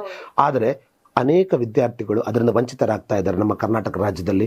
ಅದು ನಾವು ಕಂಡುಕೊಂಡಿರುವಂಥ ಸತ್ಯ. ಅಂದರೆ ಒಂದೊಂದು ಕೆಲವೊಂದು ವಿಭಾಗಗಳಲ್ಲಿ 1000, 500, 1000 ವಿದ್ಯಾರ್ಥಿಗಳು ಇದ್ದಂಥ ಸಂದರ್ಭದಲ್ಲಿ, ಒಂದು ತರಗತಿಯಲ್ಲಿ 80, 90, 100 ಮಕ್ಕಳು ಇದ್ದಂಥ ಸಂದರ್ಭದಲ್ಲಿ ಅವರಿಗೆ ಇಂಡಿವಿಜುವಲ್ ಅಟೆನ್ಷನ್ ಕೊಡಲಿಕ್ಕೆ ಸಾಧ್ಯ ಆಗಲ್ಲ. ಆ ನಿಟ್ಟಿನಲ್ಲಿ ಇಂಡಿವಿಜುವಲ್ ಅಟೆನ್ಷನ್ ಕೊಟ್ಟು ಕರ್ನಾಟಕಕ್ಕೆ ಹಳ್ಳಿ ಪ್ರದೇಶದಿಂದ ಡಾಕ್ಟರ್ಗಳು ಮೂಡಿ ಬರಲೇಬೇಕು ಹೇಳುವಂಥ ಛಲದೊಂದಿಗೆ ಸ್ಥಾಪಿಸಿದಂಥ ಸಂಸ್ಥೆ ಎಕ್ಸಲೆನ್ಸ್ ನೀಟ್ ಅಕಾಡೆಮಿ. ಶಶಿಕರ್ ಸರ್ ಅವರ ಚೇರ್ಮನ್ಶಿಪ್ಪಲ್ಲಿ ನಾನು ನಿರ್ದೇಶಕದ ರೀತಿಯಾಗಿ, ಸೆಕ್ರೆಟರಿಯಾಗಿ, ಕಾರ್ಯದರ್ಶಿಯಾಗಿ ಅದರ ಜೊತೆಗೆ ನಾವು ಕೆಲಸಗಳನ್ನು ಮಾಡ್ತಾ ಹೋಗ್ತಾ ಇದ್ವಿ. ಬಹಳ ಖುಷಿ ಅಂತ ಅನಿಸ್ತಾ ಇದೆ. ನಮ್ಮ ಜೊತೆಲಿದ್ದಂಥ 8 ಜನ ಉಪನ್ಯಾಸಕರು ಕೂಡ ನಮ್ಮ ಜೊತೆಯಲ್ಲಿ ಕಳೆದ 10 ವರ್ಷಗಳಿಂದ ಇದ್ದವರು. ಅವರು ಕೂಡ ನಮ್ಮ ಬೆನ್ನೆಲುಬಾಗಿ ನಿಂತು ಈ ಒಂದು ಸಾಧನೆಯನ್ನು ಅತ್ಯಂತ ಕಮ್ಮಿ ಅವಧಿಯಲ್ಲಿ ಇಷ್ಟೊಂದು ದೊಡ್ಡ ಸಾಧನೆ ಮಾಡಲಿಕ್ಕೆ ಸಾಧ್ಯ ಆಗಿರೋದು ನಮ್ಮೆಲ್ಲ ಉಪನ್ಯಾಸಕ ವರ್ಗ ಮತ್ತು ನಮ್ಮ ಜೊತೆಯಲ್ಲಿದ್ದಂಥ ಹೆತ್ತವರು ಮತ್ತು ವಿದ್ಯಾರ್ಥಿಗಳು. ಓಕೆ, ಸೊ ಶರತ್ ಕುಮಾರ್ ಅವರೇ, ಎಷ್ಟು ಬಂತು ಈ ಸಲ ನೀಟ್ ಸ್ಕೋರಿಂಗ್? 528 ಬಂದಿತ್ತು. ಓಕೆ, ಇವಾಗ ಮೆಡಿಕಲ್ ಕಾಲೇಜಲ್ಲಿ ಸೀಟ್ ಸಿಕ್ಕಿದೆ, ಹೆಂಗೆ ಅನ್ನಿಸ್ತಾ ಇದೆ ನಿಮಗೆ? ಡಾಕ್ಟ್ರ್ ಆಗಬೇಕು ಅಂತ ಸಾಕಷ್ಟು ಜನ ಸ್ಟೂಡೆಂಟ್ಸ್ಗಳು ಅಂದ್ಕೊತಾರೆ, ತುಂಬ ಹಾರ್ಡ್ ವರ್ಕ್ ಮಾಡ್ತಾರೆ, ಓದ್ತಾರೆ, ಬಟ್ ಅವ್ರಿಗೆ ಎಲ್ಲೋ ಒಂದು ಕಡೆ ಆ ಇಷ್ಟಪಟ್ಟಂಥ ಕಾಲೇಜಲ್ಲಿ ಸೀಟ್ ಸಿಗಲ್ಲ, ಅಥವಾ ಮೆಡಿಕಲ್ ಮಾಡೋಕ್ಕೆ ಸಾಧ್ಯ ಆಗಲ್ಲ. ಇವಾಗ ನೀವು ನಿಮ್ಮ ಕನಸು ನನಸು ಮಾಡ್ಕೋತಾ ಇದ್ದೀರಾ, ಎಷ್ಟು ಎಕ್ಸೈಟ್ ಆಗಿದ್ದೀರಾ ನೀವು? ತುಂಬ ಎಕ್ಸೈಟ್ ಆಗಿದ್ದೀನಿ. ಓಕೆ, ಈಗ ಫಸ್ಟ್ ಇಯರ್ MBBS ಅಲ್ಲಿ ಹೋದಾಗ ನನಗೆ ತುಂಬ ಖುಷಿ ಆಗ್ತಿದೆ. ನನಗೆ ಸಣ್ಣನಿದ್ದಾಗಿಂದ ಕೂಡ ಡಾಕ್ಟರ್ ಆಗ್ಬೇಕಂತ ಆಸೆ ಇತ್ತು. ನಮ್ಮ ಅಜ್ಜಿಯವರಿಗೂ ಕೂಡ ಅದೇ ಆಸೆ ಇತ್ತು. ಅದಕ್ಕೆ ತುಂಬ ಖುಷಿ ಆಗ್ತದೆ. ಇಲ್ಲಿ ಕೊಟ್ಟಿರೋ ಎಕ್ಸಲೆನ್ಸ್ ನೀಟ್ ಅಕಾಡೆಮಿಲಿ ಕೊಟ್ಟಿರೋ ಕೋಚಿಂಗಿಂದ ನಾನು ಇಷ್ಟು ದೂರ ಬಂದಿದ್ದೀನಿ. ಅವರಿಗೆ ಅದಕ್ಕೆ ಥ್ಯಾಂಕ್ಸ್ ಸರ್ ಎಲ್ಲ. ನಮ್ಮದು ಜಗಳೂರು, ಮರನಹಳ್ಳಿ ಅಂತ, ಅಲ್ಲಿ ಜಗಳೂರಲ್ಲಿ. ಸೊ ಚಿಕ್ಕದ್ರಿಂದನೂ ನೀವು ಹೇಳ್ತಾ ಇದ್ರಿ ನಂಗೆ ಡಾಕ್ಟರ್ ಆಗಬೇಕು ಅಂತ ಆಸೆ ಇತ್ತು ಅಂತ. ಹೆಂಗೆ ಪ್ರಿಪೇರ್ ಆಗ್ತಾ ಇದ್ರಿ ನೀವು? ಹೆಂಗೆ ನಿಮ್ಮ ನನಸು ಮಾಡಬೇಕಂದ್ರೆ ಒಂದಷ್ಟು ಹಾರ್ಡ್ ವರ್ಕು, ನೀಟಾಗಿ ಪ್ಲ್ಯಾನ್ ಮಾಡ್ಕೊತಾರೆ, ಇಂಥ ಕಾಲೇಜ್ಗೆ ಹೋಗಬೇಕು ಅಥವಾ ನನ್ನ ಕೋಚಿಂಗ್ ಹಿಂಗಿರಬೇಕು ಅಂತೆಲ್ಲ ನೀವು ಪ್ಲ್ಯಾನ್ ಮಾಡ್ಕೊತಾ ಇರ್ತೀರಾ. ಹೆಂಗೆ ಗೊತ್ತಾಯಿತು ಇವರ ಎಕ್ಸಲೆನ್ಸಿ ನೀಟ್ ಅಕಾಡೆಮಿ ಬಗ್ಗೆ ನಿಮಗೆ ಹೆಂಗೆ ಗೊತ್ತಾಯಿತು? ಮ್ಯಾಮ್, ನಾನು SLC ಮುಗಿಸಿದ್ದೆ ಮ್ಯಾಮ್. ಆಗ ರಾಜೇಶ್ ಸರ್ ಅವರು ಬಂದಿದ್ರು ನಮ್ಮೂರಲ್ಲಿ. ಅವರೇ ಎಲ್ಲ ಇದು ಎಕ್ಸಲೆನ್ಸ್ ನೀಟ್ ಅಕಾಡೆಮಿ ಬಗ್ಗೆ ಎಲ್ಲ ಹೇಳಿ ಕರ್ಕೊಂಡ್ ಬಂದಿದ್ದಾರೆ. ಅವ್ರು ನಮಗೆ ಇದು ಕೋಚಿಂಗ್ ಸೆಂಟರ್ಗಳ ಬಗ್ಗೆ ಅಷ್ಟೊಂದು ಗೊತ್ತಿರ್ಲಿಲ್ಲ, ಹಳ್ಳಿ ಕಡೆ ಎಲ್ಲ. ಅದಕ್ಕೆ ಯಾವ್ದು ಅಂತ ಹೋಗ್ಬೇಕಂತ ಗೊತ್ತಿರ್ಲಿಲ್ಲ. ಆಗ ರಾಜೇಶ್ ಸರ್ ಅವರೇ ಬಂದು ನನ್ನ ಕರ್ಕೊಂಡು ಹೋಗಿ ಅಲ್ಲೆಲ್ಲ ಇದೆಲ್ಲ ಹೇಳ್ಕೊಟ್ಟಿದ್ದಾರೆ. ಅವರಿಂದ ಈಗ ನನಗೆ MBBS ಸೀಟ್ ಸಿಕ್ಕಿದೆ. ಓಕೆ, ಸೊ ಅವರೇ ನಿಮ್ಗೆ ನೀಟಾಗಿ ಬ್ರೀಫ್ ಮಾಡಿದ್ರು, ನಿಮ್ಮ ಕೋಚಿಂಗ್ ಸೆಂಟರಲ್ಲಿ ಹೆಂಗಿರುತ್ತೆ, ಯಾವ ಥರ ಕೋಚ್ ಮಾಡ್ತೀವಿ, ನೀವು ಒಂದ್ಸಲ ಬನ್ನಿ ಬೆಂಗಳೂರಿಗೆ ಅನ್ನೋದ್ರ ಬಗ್ಗೆ ಎಲ್ಲ ನಿಮಗೆ ಡೀಟೇಲಾಗಿ ಹೇಳಿದ್ರಾ? ಹಾಂ ಮ್ಯಾಮ್, ಎಲ್ಲ ಹೇಳಿದ್ರು. ಶಶಿಕರ್ ಸರ್ ಕೂಡ ಬಂದಿದ್ರು ಜೊತೆಲಿ. ಆಮೇಲೆ ಇಲ್ಲಿ ಬಂದಾಗ ಶಶಿಕರ್ ಸರ್ ಜಾಯಿನ್ ಮಾಡಿ ಅವರೆಲ್ಲ ಚೆನ್ನಾಗಿ ಮಾತಾಡಿಸಿ, ಚೆನ್ನಾಗೆಲ್ಲ ಲೆಕ್ಚರ್ಸ್ ಮಾಡಿ, ನಂಗೆಲ್ಲ ಡೌಟ್ ಅವರೇ ಕೂತು ಹೇಳಿ, ನಂಗೆ ಮುಂಚೆ ಎಲ್ಲ ಅರ್ಥ ಆಗ್ತಿಲ್ದೆಲ್ಲ ಅವರೇ ಕೂಡ ಸಾಲ್ವ್ ಮಾಡಿಸಿ ನಮಗೆ ಜೊತೆಗೆ ನಿಂತು ಇದು MBBS ಸೀಟ್ ಕೊಡ್ಸಿದ್ದಾರೆ. ಓಕೆ, ಯಾವ ಕಾಲೇಜಲ್ಲಿ ಓದ್ತಾ ಇದ್ದೀರಾ ಈಗ? ಇವಾಗ ಚಿತ್ರದುರ್ಗ ಮೆಡಿಕಲ್ ಗೌರ್ಮೆಂಟ್ ಕಾಲೇಜಲ್ಲಿ. ಓಕೆ, ಸೊ ನಿಮ್ಮ ಊರಿಂದ ಎಷ್ಟು ದೂರ ಆಗುತ್ತೆ ಅದು? ನಮ್ಮ ಊರಿಂದ 30 ಕಿಲೋಮೀಟರ್ ಆಗುತ್ತೆ. ಸೊ ಅಷ್ಟು ಹತ್ತಿರದಲ್ಲಿ ನಿಮಗೆ ಮೆಡಿಕಲ್ ಕಾಲೇಜಲ್ಲಿ ಸೀಟ್ ಸಿಕ್ಕಿದೆ. ಎಲ್ಲಿಂದ ಎಲ್ಲೋ ಹೋಗ್ತಾರೆ ಸ್ಟೂಡೆಂಟ್ಸ್ಗಳು ಮೆಡಿಕಲ್ ಮಾಡಬೇಕು ಅಂತಂದರೆ. ಸೊ ಬರೀ 30 ಕಿಲೋಮೀಟರ್ ಡಿಸ್ಟೆನ್ಸಲ್ಲಿ ಇವತ್ತು ನಿಮಗೆ ಸೀಟ್ ಸಿಕ್ಕಿದೆ. ಸೊ ಎಷ್ಟು ಸಪೋರ್ಟಿವ್ ಆಗಿದ್ರು ಶಶಿಕರ್ ಅವರು ನಿಮಗೆ? ತುಂಬಾ ಸಪೋರ್ಟಿವ್ ಆಗಿದ್ರು. ನನ್ನ ಅಲ್ಲಿ ರಿಸಲ್ಟ್ ಬಂದಾಗಿಂದ ಹಿಡಿದು ಕಾಲೇಜ್ ಹೋಗೋವರೆಗೂ ಅವರೇ ಸಪೋರ್ಟ್ ಮಾಡಿ ಎಲ್ಲ ಅವರೇ ಕರ್ಕೊಂಡು ಹೋಗಿದ್ದು ಮಾಡಿದ್ರು. ಓಕೆ ಓಕೆ ಅಮ್ಮ, ನಿಮ್ಮ ಮಗ ಇವಾಗ MBBS ಓದ್ತಾ ಇದ್ದಾನೆ, ಹೆಂಗೆ ಅನ್ನಿಸ್ತಿದೆ ನಿಮ್ಗೆ? ತುಂಬಾ ಖುಷಿ ಆಗತ್ತೆ ಮೇಡಮ್ ಅವರೇ. ನಮ್ಮ ಮಗನ ಬಗ್ಗೆ ಹೇಳ್ಕೋಬೇಕಂದ್ರೆ ತುಂಬಾ ಖುಷಿ ಆಗುತ್ತೆ. ಸರ್ಗಳು ತುಂಬಾ ಹೆಲ್ಪ್ ಮಾಡಿದಾರೆ ನಮ್ಗೆ. ನಾವು ಬಡ ಕುಟುಂಬದವರು, ಹಳ್ಳಿಯಲ್ಲಿ ಬೇರೆ ಇರೋದು. ನಾವು ಮೆಡಿಕಲ್ ಸೀಟ್ ನನ್ನ ಮಗನಿಗೆ ಸಿಗುತ್ತಾ ಅಂತ ನಾವು ಮನಸ್ಸಲ್ಲೂ ಅಂದ್ಕೊಂಡಿದ್ದಿಲ್ಲ. ಹಳ್ಳಿ ಕಡೆ ಎಲ್ಲ ಹೆಂಗಂದ್ರೆ PUC ಮಾಡಿದ್ದಾರೆ, ಡಿಗ್ರಿ ಮಾಡಿದ್ದಾರೆ ಅಂದ್ರೇನೆ ಒಂದು ಖುಷಿ. ಪರವಾಗಿಲ್ಲ ನನ್ನ ಮಗ ಅಟ್ಲೀಸ್ಟ್ ಡಿಗ್ರಿ ಮಾಡಿದ್ದಾನೆ ಅಂತ. ಇವಾಗ ಯಾರಾದರೂ ಕೇಳಿದ್ರೆ ನಿಮ್ಮ ಮಗ ಏನು ಮಾಡ್ತಿದ್ದಾನೆ ಅಂತಂದರೆ ಡಾಕ್ಟ್ರ್ ಓದ್ತಿದ್ದಾನೆ ಅಂತ ಅಂದರೆ ಅದನ್ನು ಎಕ್ಸ್ಪ್ಲೇನ್ ಮಾಡೋಕ್ಕಾಗದಿರೋಷ್ಟು ಒಂದು ಸಂತೋಷ, ಅದೊಂದು ಖುಷಿ. ಅದು ನನ್ನ ಮಗ ಓದಿದ್ದು ಕನ್ನಡ ಮೀಡಿಯಂ ಮೇಡಮ್ ಅವರೇ. 1ನೇ ಕ್ಲಾಸಿಂದ 7ನೇ ಕ್ಲಾಸ್ವರೆಗೂ ನಾವು ತಾಯಿ ಮನೆಯಲ್ಲೇ ಇದ್ದು, ಚಳ್ಳಕೆರೆ ಅಂತ, ಚಿತ್ರದುರ್ಗ ಡಿಸ್ಟಿಕ್ ಚಳ್ಳಕೆರೆಯಲ್ಲಿ. ನಮ್ಮ ತಾಯಿಯವರು ಅವ್ನು ಚಿಕ್ಕವನಿದ್ದಾಗಿಂದ ಹೇಳ್ತಿದ್ರು, ನಮ್ಮ ತಾಯಿ ಆಸೆ ಇತ್ತದು. ಅವ್ನು 1ನೇ ಕ್ಲಾಸ್ ಇದ್ದಾಗೇನೆ ಹೇಳ್ತಿದ್ರು, ಇವ್ನು ಖಂಡಿತ ಇನ್ನು ಮೆಡಿಕಲ್ ಸೀಟ್ ಸಿಗುತ್ತೆ, ಡಾಕ್ಟ್ರ್ ಆಗ್ತಾನೆ ಅಂತ. ಹಂಗಾಗಿ 8ರಿಂದ SLCವರೆಗೆ ಇಂಗ್ಲೀಷ್ ಮೀಡಿಯಮ್ಮು, ಫಸ್ಟ್ 1ರಿಂದ 7ನೇ ಕ್ಲಾಸ್ವರೆಗೆ ಕನ್ನಡ ಮೀಡಿಯಮ್ಮು. ನಮ್ಮ ತಾಯಿ ತೀರ್ಕೊಂಡ್ಮೇಲೆ ನಾವು ಜಗಳೂರಿಗೆ ಬಂದ್ವಿ ಮೇಡಮ್ ಅವರೇ. ಅಲ್ಲಿ ಬಂದಾಗ ಫಸ್ಟ್ ಇಯರ್ ಸೆಕೆಂಡ್ ಇಯರ್ ಮುಗಿದ್ಮೇಲೆ Rajesh sir, Shashikar sir, Govind sir, Girish sir, Chetan sir ಎಲ್ಲ ಪರಿಚಯ ಆದರು. ಸರ್ಗಳು ಬಂದು ಎಲ್ಲ ನಮ್ಗೆ ಹೇಳಿದ್ರು, ಹಿಂಗೆ ನಾವು ಕೋಚಿಂಗ್ ಎಲ್ಲಿ ಕಳಿಸ್ಬೇಕಂತ ನಮಗೆ. ಯಾಕಂದರೆ ಅಷ್ಟೊಂದು ದುಡ್ಡಿಲ್ಲ ನಮ್ಮ ಹತ್ರ. ಈಗ ಡಾಕ್ಟರ್ ಮಾಡ್ಬೇಕಂತ ನಾವು ಅನ್ಕೊಂಡ್ಬಿಡ್ತೀವಿ, ಬಟ್ ಅದಕ್ಕೆ ಎಷ್ಟು ಖರ್ಚಾಗುತ್ತೋ ಏನೋ ಅನ್ನೋ ಒಂದು ಭಯ ಕೂಡ ಹಾಗೆ ಇರುತ್ತೆ. ಆಮೇಲೆ ಅದನ್ನು ದುಡ್ಡು ಹೊಂದ್ಸೋಕ್ಕಾಗದೆ ಎಷ್ಟೋ ಜನ ಬಿಟ್ಬಿಡ್ತಾರೆ. ಹೌದು, ಓಕೆ. ಇವರೆಲ್ಲ ಬಂದು ಸರ್ಗಳೆಲ್ಲ ನಮಗೆ ಹೇಳಿದರು, ಪ್ರೋತ್ಸಾಹ ಕೊಟ್ಟರು. ಇಲ್ಲಮ್ಮ ನಾವು ಹಿಂಗೆ ಕೋಚಿಂಗ್ ಸೆಂಟರ್ ನಡೆಸ್ತಾ ಇದ್ವಿ, ನೀಟ್ ಅಕಾಡೆಮಿ, ಇದು ಎಕ್ಸಲೆನ್ಸ್ ನೀಟ್ ಅಕಾಡೆಮಿ ಅಂತ ಬೆಂಗಳೂರಲ್ಲಿ, ಬಂದು ಜಾಯಿನ್ ಮಾಡಿ, ನಾವು ಇದ್ದೀವಿ, ನಾವೆಲ್ಲ ಹೆಲ್ಪ್ ಮಾಡ್ತೀವಿ ಅಂತ ಹೇಳಿ ಭರವಸೆ ಕೊಟ್ಟರು ಮೇಡಮ್ ಅವರೇ. ಹಂಗಾಗಿ ನಾವು ಇಲ್ಲಿ ಕರ್ಕೊಬಂದು ಎಕ್ಸಲೆನ್ಸ್ ನೀಟ್ ಅಕಾಡೆಮಿ ಕೋಚಿಂಗ್ ಸೆಂಟ್ರಿಗೆ ಸೇರಿಸಿದ್ವಿ. ನಮ್ಮ ಮಗ ತುಂಬ ಚೆನ್ನಾಗಿ ಓದಿ ಒಳ್ಳೆ ಗೌರ್ಮೆಂಟ್ ಕಾಲೇಜಲ್ಲೇ, ಚಿತ್ರದುರ್ಗ ಮೆಡಿಕಲ್ ಗೌರ್ಮೆಂಟ್ ಕಾಲೇಜಲ್ಲೇ. ಹೌದು, ಅದಂತೂ ತುಂಬ ಖುಷಿ ಆಗುತ್ತೆ ನಮಗೆ. ಆ ಫೀಸ್ ಕಟ್ಟೋಕ್ಕೂ ನಮಗೆ ದುಡ್ಡು ಇರಲಿಲ್ಲ ಮೇಡಮ್ ಅವರೇ. ಸರ್ಗಳೇ ಎಲ್ಲ ಅನುಕೂಲ ಮಾಡಿದರು. ಶಶಿಕರ್ ಸರ್ ಅಂತೂ ನಮ್ಗೆ ಮೆಡಿಕಲ್ ನಮ್ಮ ಮಗನಿಗೆ ಬುಕ್ಸ್ ಎಲ್ಲ ಅವರೇ ಕೊಡಿಸಿದ್ದಾರೆ, ತುಂಬ ಹೆಲ್ಪ್ ಮಾಡಿದ್ದಾರೆ ಮೇಡಮ್ ಅವರೇ. ಓಕೆ. ಸೊ ಶಶಿಕರ್ ಅವರೇ, ಇವಾಗ ಯಾರೇ ಆದ್ರೂ ಓಕೆ ನಮ್ಮ ಅಕಾಡೆಮಿ ಬೆಳಿಬೇಕು, ಒಂದು ಈ ಫೀಸ್ ಒಂದು ಈಗ ನಂಬರ್ 1 ಅಕಾಡೆಮಿ ಅಂತಂದರೆ ಒಂದು ಒಳ್ಳೆ ಫೀಸ್ ಇಟ್ಬಿಡೋಣ, ಜಾಸ್ತಿ ಫೀಸ್ ಇಟ್ಟಷ್ಟು ಸ್ಟೂಡೆಂಟ್ಸ್ನ ಅಟ್ರ್ಯಾಕ್ಟ್ ಮಾಡ್ಬೋದು, ಈ ಥರದ್ದು ಒಂದಷ್ಟು ಸ್ಟ್ರಾಟಜೀಸ್ ಇರುತ್ತೆ. ಬಟ್ ಈಗ ನೋಡಿದ್ರೆ ಇವರು ನೀವೇ ಅವ್ರಿಗೆ ಹೋಗಿ ಅವ್ರಿಗೆ ಹೇಳಿ ಮಗನ ಕರ್ಕೊಂಬಂದು ಬೆಂಗಳೂರಲ್ಲಿ ಅವ್ರು ಕೋಚಿಂಗ್ ಕೊಟ್ಟು ಇವಾಗ ಅವ್ರಿಗೆ ಮೆಡಿಕಲ್ ಸೀಟ್ ಕೊಡೋಕ್ಕೂ ಕೂಡ ಹೆಲ್ಪ್ ಮಾಡಿದ್ದೀರಾ ಅಂತಂದರೆ ಏನು ಇಂಟೆನ್ಷನ್ ನಿಮ್ಮದು ಅಂತ? ಇಲ್ಲ ಮೇಡಮ್, ಹಣ ಮಾಡಲೇಬೇಕು ಅಂತ ಹೇಳಿದ್ರೆ ನಾನು ಎಜುಕೇಷನ್ ಫೀಲ್ಡ್ ಚೂಸ್ ಮಾಡ್ತಾ ಇರಲಿಲ್ಲ. ಸೊ ನಾವು ಹುಡ್ತಾನೆ ತೇಜಸ್ವಿ, ಕುವೆಂಪು, ದ ರಾ ಬೇಂದ್ರೆ, SL ಭೈರಪ್ಪ, ಹಾಗೆ ಜೈಮಿನಿ ಭಾರತ, ವಚನಗಳು, ಈ ಥರ ನಾನಾ ಕೃತಿಗಳನ್ನು ಓದ್ಕೊಂಡು ಬೆಳ್ಕೊತ ಬಂದಿದ್ದು. ಆ ಎಜುಕೇಷನ್ ಅನ್ನೋದು ಒಂದು ಪ್ಯಾಷನ್ ಆಗ್ತಾ ಹೋಯ್ತು ಮೇಡಮ್ ನನಗೆ. ಸೊ ಹಣ ಅದು ನೆಕ್ಸ್ಟ್ ಪ್ರಶ್ನೆ ಮೇಡಮ್. ಬಟ್ ಇಲ್ಲಿ ಏನಂತ ಹೇಳಿದ್ರೆ ಮಕ್ಕಳಿಗೆ ಬೇಸಿಕ್ಸ್ ತರು ಮಾಡಬೇಕು. ಅವ್ರಿಗೆ ಬೇಸಿಕ್ಸ್ ತರುವಾದ್ರೆ ನಮ್ದು ಕೆಲಸ ಮುಗೀತು ಮೇಡಮ್, ಮಕ್ಕಳೇ ಓದ್ತಾರೆ. ಸೊ ನಾವು ಸ್ವಲ್ಪ ಕೀ ಟ್ರಿಕ್ಸ್ಗಳು, ಶಾರ್ಟ್ ಟ್ರಿಕ್ಸ್, ಫಾಸ್ಟೆಸ್ಟ್ ವೇ ಹೇಳ್ಕೊಟ್ರೆ ಅದು ಸಾಕು. ಸೊ ಹಾಗಾಗಿ ನನಗೆ ಇನ್ನೊಂದು ಖುಷಿ ಅಂದ್ರೆ ಇವನ್ ಮೇಲೆ ಕನ್ನಡ ಮೀಡಿಯಂ ಓದಿದಂತ ಹುಡುಗ ಇವತ್ತು ಎಷ್ಟೋ ICISC ಸ್ಕೂಲು, CBSE ಸ್ಕೂಲ್ ಓದಂಥ ಮಕ್ಕಳುಗಳು ನೀಟಲ್ಲಿ 286, 300 ತಗೊಂತಾರೆ. ಒಬ್ಬ ಕನ್ನಡ ಮೀಡಿಯಂ ಓದಿದ ಹುಡುಗ ಇಷ್ಟು ಅಚೀವ್ ಮಾಡಬೇಕಾದ್ರೆ ನಾನು ಕೂಡ ಒಂದು ಗ್ರಾಮೀಣ ಪ್ರದೇಶದಿಂದ ಬಂದು ಬೆಂಗಳೂರಲ್ಲಿ ಮಾಡ್ಬೇಕಾದ್ರೆ ಇವನಿಗೆ MBBS ಬುಕ್ಸ್ಗಳನ್ನ ಕೊಡ್ಸೋದು ದೊಡ್ಡ ವಿಷಯ ಏನಿಲ್ಲ ಅಂತ ನನಗನ್ನಿಸ್ತು ಮೇಡಮ್. ಸೊ ಹಾಗೆ ಈಗ ನಿಮ್ಮ ಒಂದು ನೀಟ್ ಅಕಾಡೆಮಿಲಿ ಈ ಥರ ಹಳ್ಳಿ ಭಾಗದಿಂದ ಬರುವಂಥ ಸ್ಟೂಡೆಂಟ್ಸ್ಗಳು ಎಷ್ಟು ಜನ ಇದ್ದಾರೆ? ಕಳೆದ ವರ್ಷ ಆಲ್ಮೋಸ್ಟ್ 18ರಿಂದ 22 ಜನ ಮಕ್ಕಳು ಆಲ್ಮೋಸ್ಟ್ ಬೆಳಗಾಮು, ಹೂವಿನಡಗಲಿ, ಅದೇ ರೀತಿಯಾಗಿ ಬಳ್ಳಾರಿ, ಚಿತ್ರದುರ್ಗ ಈ ಭಾಗದ ವಿದ್ಯಾರ್ಥಿಗಳನ್ನ ನಾನು ಅಂದ್ರೆ ಮೊದಲೇ ಕಳೆದ 8 ವರ್ಷಗಳಿಂದ ನಾವು ಬೇರೆ ಬೇರೆ ಜಿಲ್ಲೆಗಳಲ್ಲಿ, ಬೇರೆ ಬೇರೆ ಕಾಲೇಜುಗಳಲ್ಲಿ ನಾವು ಕೋಚಿಂಗ್ ಕ್ಲಾಸ್ಗಳನ್ನ ವೀಕೆಂಡ್ ಕ್ಲಾಸಸ್ ಅಂತ ಮಾಡ್ತಾ ಇದ್ವಿ. ಆ ಟೈಮಲ್ಲೇ ನನಗೆ ಗೊತ್ತಿತ್ತು ಈ ಭಾಗದಲ್ಲಿ ವಿದ್ಯಾರ್ಥಿಗಳು, ಹಳ್ಳಿ ಭಾಗದ ವಿದ್ಯಾರ್ಥಿಗಳಲ್ಲೂ ಕೂಡ ಟ್ಯಾಲೆಂಟ್ ಇರುತ್ತೆ ಅಂತ. ಹಾಗಾಗಿ ನಾವೇನ್ ಮಾಡಿದ್ವಿ ಅಂತ ಹೇಳಿದ್ರೆ, ಯಾಕೆ ಈ ಮಕ್ಕಳಲ್ಲಿ ಕೂಡ ನಾವು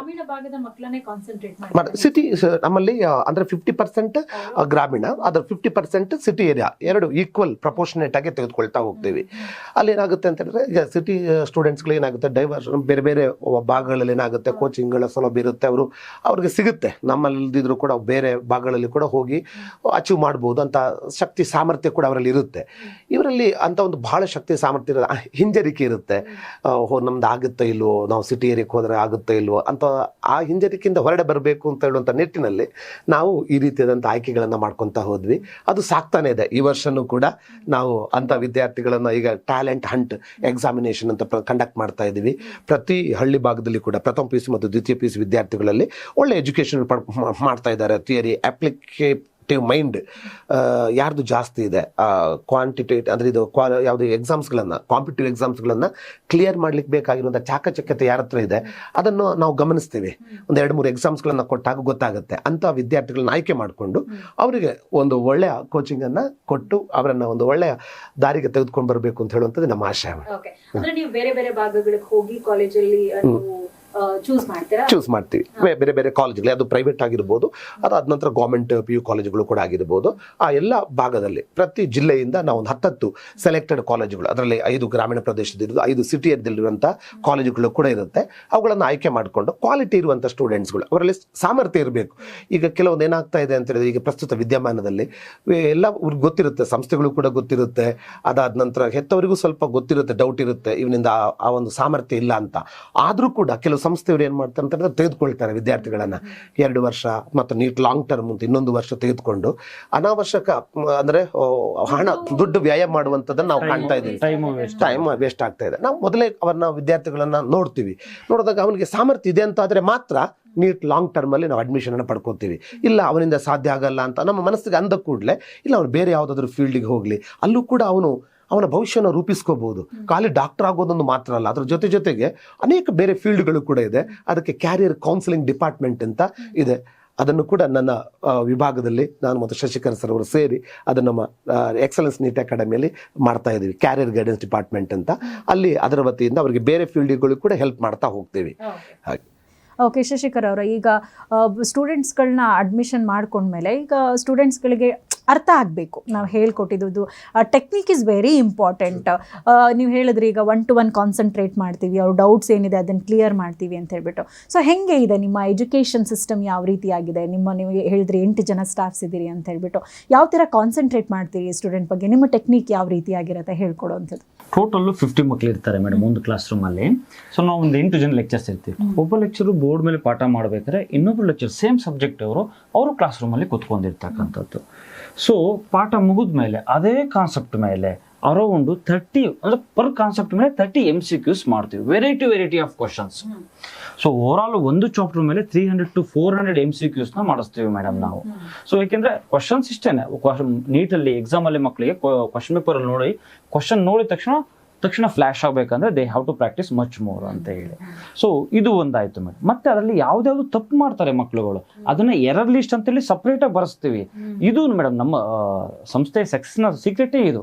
ಮಕ್ಕಳು ತಪ್ಪು ಮಾಡಿದ್ದನ್ನ ಒಂದ್ಸರಿ ಸಪ್ರೇಟ್ ಬಂದ್ಬಿಟ್ಟು ದೇ ಹ್ಯಾವ್ ಟು ಮೇಂಟೈನ್ ಒಂದು separate file for that. So ಇದು ಒಂದು, ಇವೆರಡು. ಜೊತೆಗೆ ಏನಂತ ಹೇಳಿದ್ರೆ ನಮ್ಮಲ್ಲಿ ಇರ್ತಕ್ಕಂಥ ಲೆಕ್ಚರರ್ಸು ಮೇಡಮ್ ಅಷ್ಟು ತಾಳ್ಮೆಯಿಂದ, ಈಗ 1-to-1 ಮಾಡಬೇಕು ಅಂತ ಹೇಳಿದ್ರೆ ತುಂಬಾ ಪೇಷನ್ಸ್ ಬೇಕು. ಸೊ ಹಾಗಾಗಿ ನಮ್ಮ ಲೆಕ್ಚರ್ಸ್ಗಳ ಒಂದು ಟೀಮ್, ನಾನು Rajesh sir, Chetan sir, Govindaraju sir, Santosh ಒಕಟಿ ಸರ್, ಅಷ್ಟು ಪೇಷನ್ಸ್ ಇಂದ ಮಕ್ಕಳುಗಳಿಗೆ ನಮ್ಮ ಸರ್ವಸ್ವವನ್ನು ನಾವು ಮಕ್ಕಳಿಗೋಸ್ಕರ ತ್ಯಾಗ ಮಾಡಿಕೊಂಡು ಪ್ರಿಪೇರ್ ಮಾಡ್ತೀವಿ ಮೇಡಮ್. ಸೊ ಇಷ್ಟು ಇರೋದ್ರಿಂದ ಒಂದು ಒಳ್ಳೆ ರಿಸಲ್ಟ್ ಬರ್ತಾ ಇದೆ ಮೇಡಮ್ ನಮ್ಮಲ್ಲಿ. ಓಕೆ, ನಿಮಗೆ ಇವರ ಟೀಚಿಂಗ್ ಕೇಳಿದಾಗ ಹೆಂಗೆ ಅನಿಸ್ತಾ ಇತ್ತು ಶರತ್ ಕುಮಾರ್ ಅವರೇ? ನಿಮ್ಗೆ ಅರ್ಥ ಆಗ್ತಾ ಇತ್ತಾ, ಅಥವಾ ನಿಮಗೆ ಡೌಟ್ಸ್ ಬಂದಾಗ ಯಾವ ರೀತಿ ಕ್ಲಿಯರ್ ಮಾಡ್ಕೋತಾ ಇದ್ರಿ? ಹೆಂಗೆ ಆ ಹಳ್ಳಿಯಿಂದ ಬಂದು ನೀವು ಬೆಂಗಳೂರಲ್ಲಿ ಈ ಕೋಚಿಂಗ್ ಸೆಂಟರಲ್ಲಿ ಕೋಚಿಂಗ್ ತೊಗೊಬೇಕಾದ್ರೆ ಹೆಂಗೆ ಅನಿಸ್ತಾ ಇತ್ತು ನಿಮಗೆ? ನನಗೆ ಮೊದಲಿಗೆ ಸ್ವಲ್ಪ ಅರ್ಥ ಆಗ್ತಿರ್ಲಿಲ್ಲ, ಇಂಗ್ಲೀಷ್ ಅಷ್ಟೊಂದು ಬರ್ತಿರ್ಲಿಲ್ಲ. ನೆಕ್ಸ್ಟ್ ಶಶಿಕರ್ ಸರ್ ಕರೆದು ಕನ್ನಡದಲ್ಲೆಲ್ಲ ಎಕ್ಸ್ಪ್ಲೇನ್ ಮಾಡ್ತಿದ್ರು. ನೆಕ್ಸ್ಟ್ ಇದೆಲ್ಲ ಕ್ಲಾಸ್ ಎಲ್ಲ ಮುಗಿದ್ಮೇಲೆ ರಾಜೇಶ್ ಸರ್ ಕೂಡ ಎಕ್ಸ್ಪ್ಲೇನ್ ಮಾಡ್ತಿದ್ರು, ಅವ್ರ ಜೊತೆ ಬರ್ತಿದ್ರು. ಅಂದರೆ ನನಗೆ ಸ್ವಲ್ಪ ಸಪ್ರೇಟ್ ಟೈಮ್ ಇಡ್ತಿದ್ರು, ನಮಗೆ ಸ್ವಲ್ಪ ಜನ ಮಕ್ಕಳಿಗೆಲ್ಲ. ಆಮೇಲೆ ಆ ಟೈಮಲ್ಲೆಲ್ಲ ಹೇಳ್ಕೊಡ್ತಿದ್ರು. ಹಂಗೆ ರೂಢಿ ಆಗ್ತಾ ಹೋಯ್ತು. ಒಂದು 3 ತಿಂಗಳಾದ್ಮೇಲೆ ನಾನೇ ಎಲ್ಲ ಅರ್ಥ ಮಾಡ್ಕೊಳಕ್ಕೆ ಸ್ಟಾರ್ಟ್ ಮಾಡಿದೆ. ತುಂಬ ಚೆನ್ನಾಗಿ ಕ್ಲಾಸ್ ಮಾಡ್ತಿದ್ದಾರೆ ಎಲ್ರು.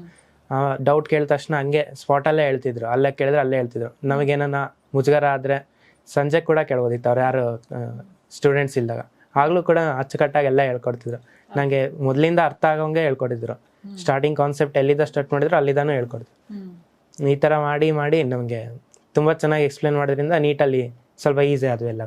ಓಕೆ, ಒಳ್ಳೆ ಸ್ಕೋರಿಂಗ್ ಮಾಡಿದ್ರಿ ನೀಟಲ್ಲಿ. ಸೊ ಯಾವ ಮೆಡಿಕಲ್ ಕಾಲೇಜ್ಗೆ ಹೋಗಬೇಕು ಅನ್ನೋದ್ರ ಬಗ್ಗೆ ಏನಾದರೂ ಮುಂಚೆನೇ ಪ್ಲ್ಯಾನ್ ಇತ್ತಾ, ಅಥವಾ ನೀವು ಅವ್ರಿಗೆ ಕೇಳಿದ್ರಾ, ಇಲ್ಲ ನಂಗೆ ಇಲ್ಲಿ ಚಿತ್ರದುರ್ಗದಲ್ಲಿ ಸಿಕ್ಕಿದ್ರೆ ಹೆಲ್ಪ್ ಆಗುತ್ತೆ ಅಂತ ಅಂದ್ಬಿಟ್ಟು ಹೆಂಗೆ ಪಾಸ್ ಆದಮೇಲೆ ಯಾವ ರೀತಿಯಾಗಿ ನಡೀತು ಆ ಪ್ರೋಸೆಸ್ ಎಲ್ಲ, ಅವ್ರ ಸಪೋರ್ಟ್ ಯಾವ ರೀತಿ ಇತ್ತು ನಿಮಗೆ? ಪೂರ್ತಿ ಅವರೇ ನೋಡ್ಕೊಂಡಿದ್ರು ಎಲ್ಲ ನಂದು. ನಾನು ಅದ್ರ ಬಗ್ಗೆ ಏನು ಇದನ್ನ ತಗೊಂಡಿರ್ಲಿಲ್ಲ. ಅವರೇ ಕಾಲೇಜೆಲ್ಲ ಸೆಲೆಕ್ಟ್ ಮಾಡಿ ಅವರೇ ಹಾಕ್ಸಿದ್ರು.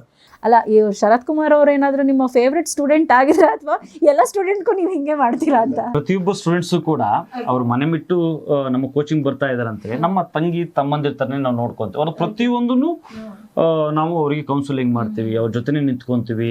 ಅವರ ಪೇರೆಂಟ್ಸು ಮತ್ತೆ ಅವ್ರ ಅಪ್ಪಾಜಿ ಎಷ್ಟು ಪ್ರೀತಿ ಕೊಡ್ತಾರೋ ಅದೇ ಪ್ರೀತಿ ಕೊಟ್ಬಿಟ್ಟು ನಿಧಾನವಾಗಿ ಕಲಿಸ್ತಾ ಹೋಗ್ತಕ್ಕಂಥದ್ದು.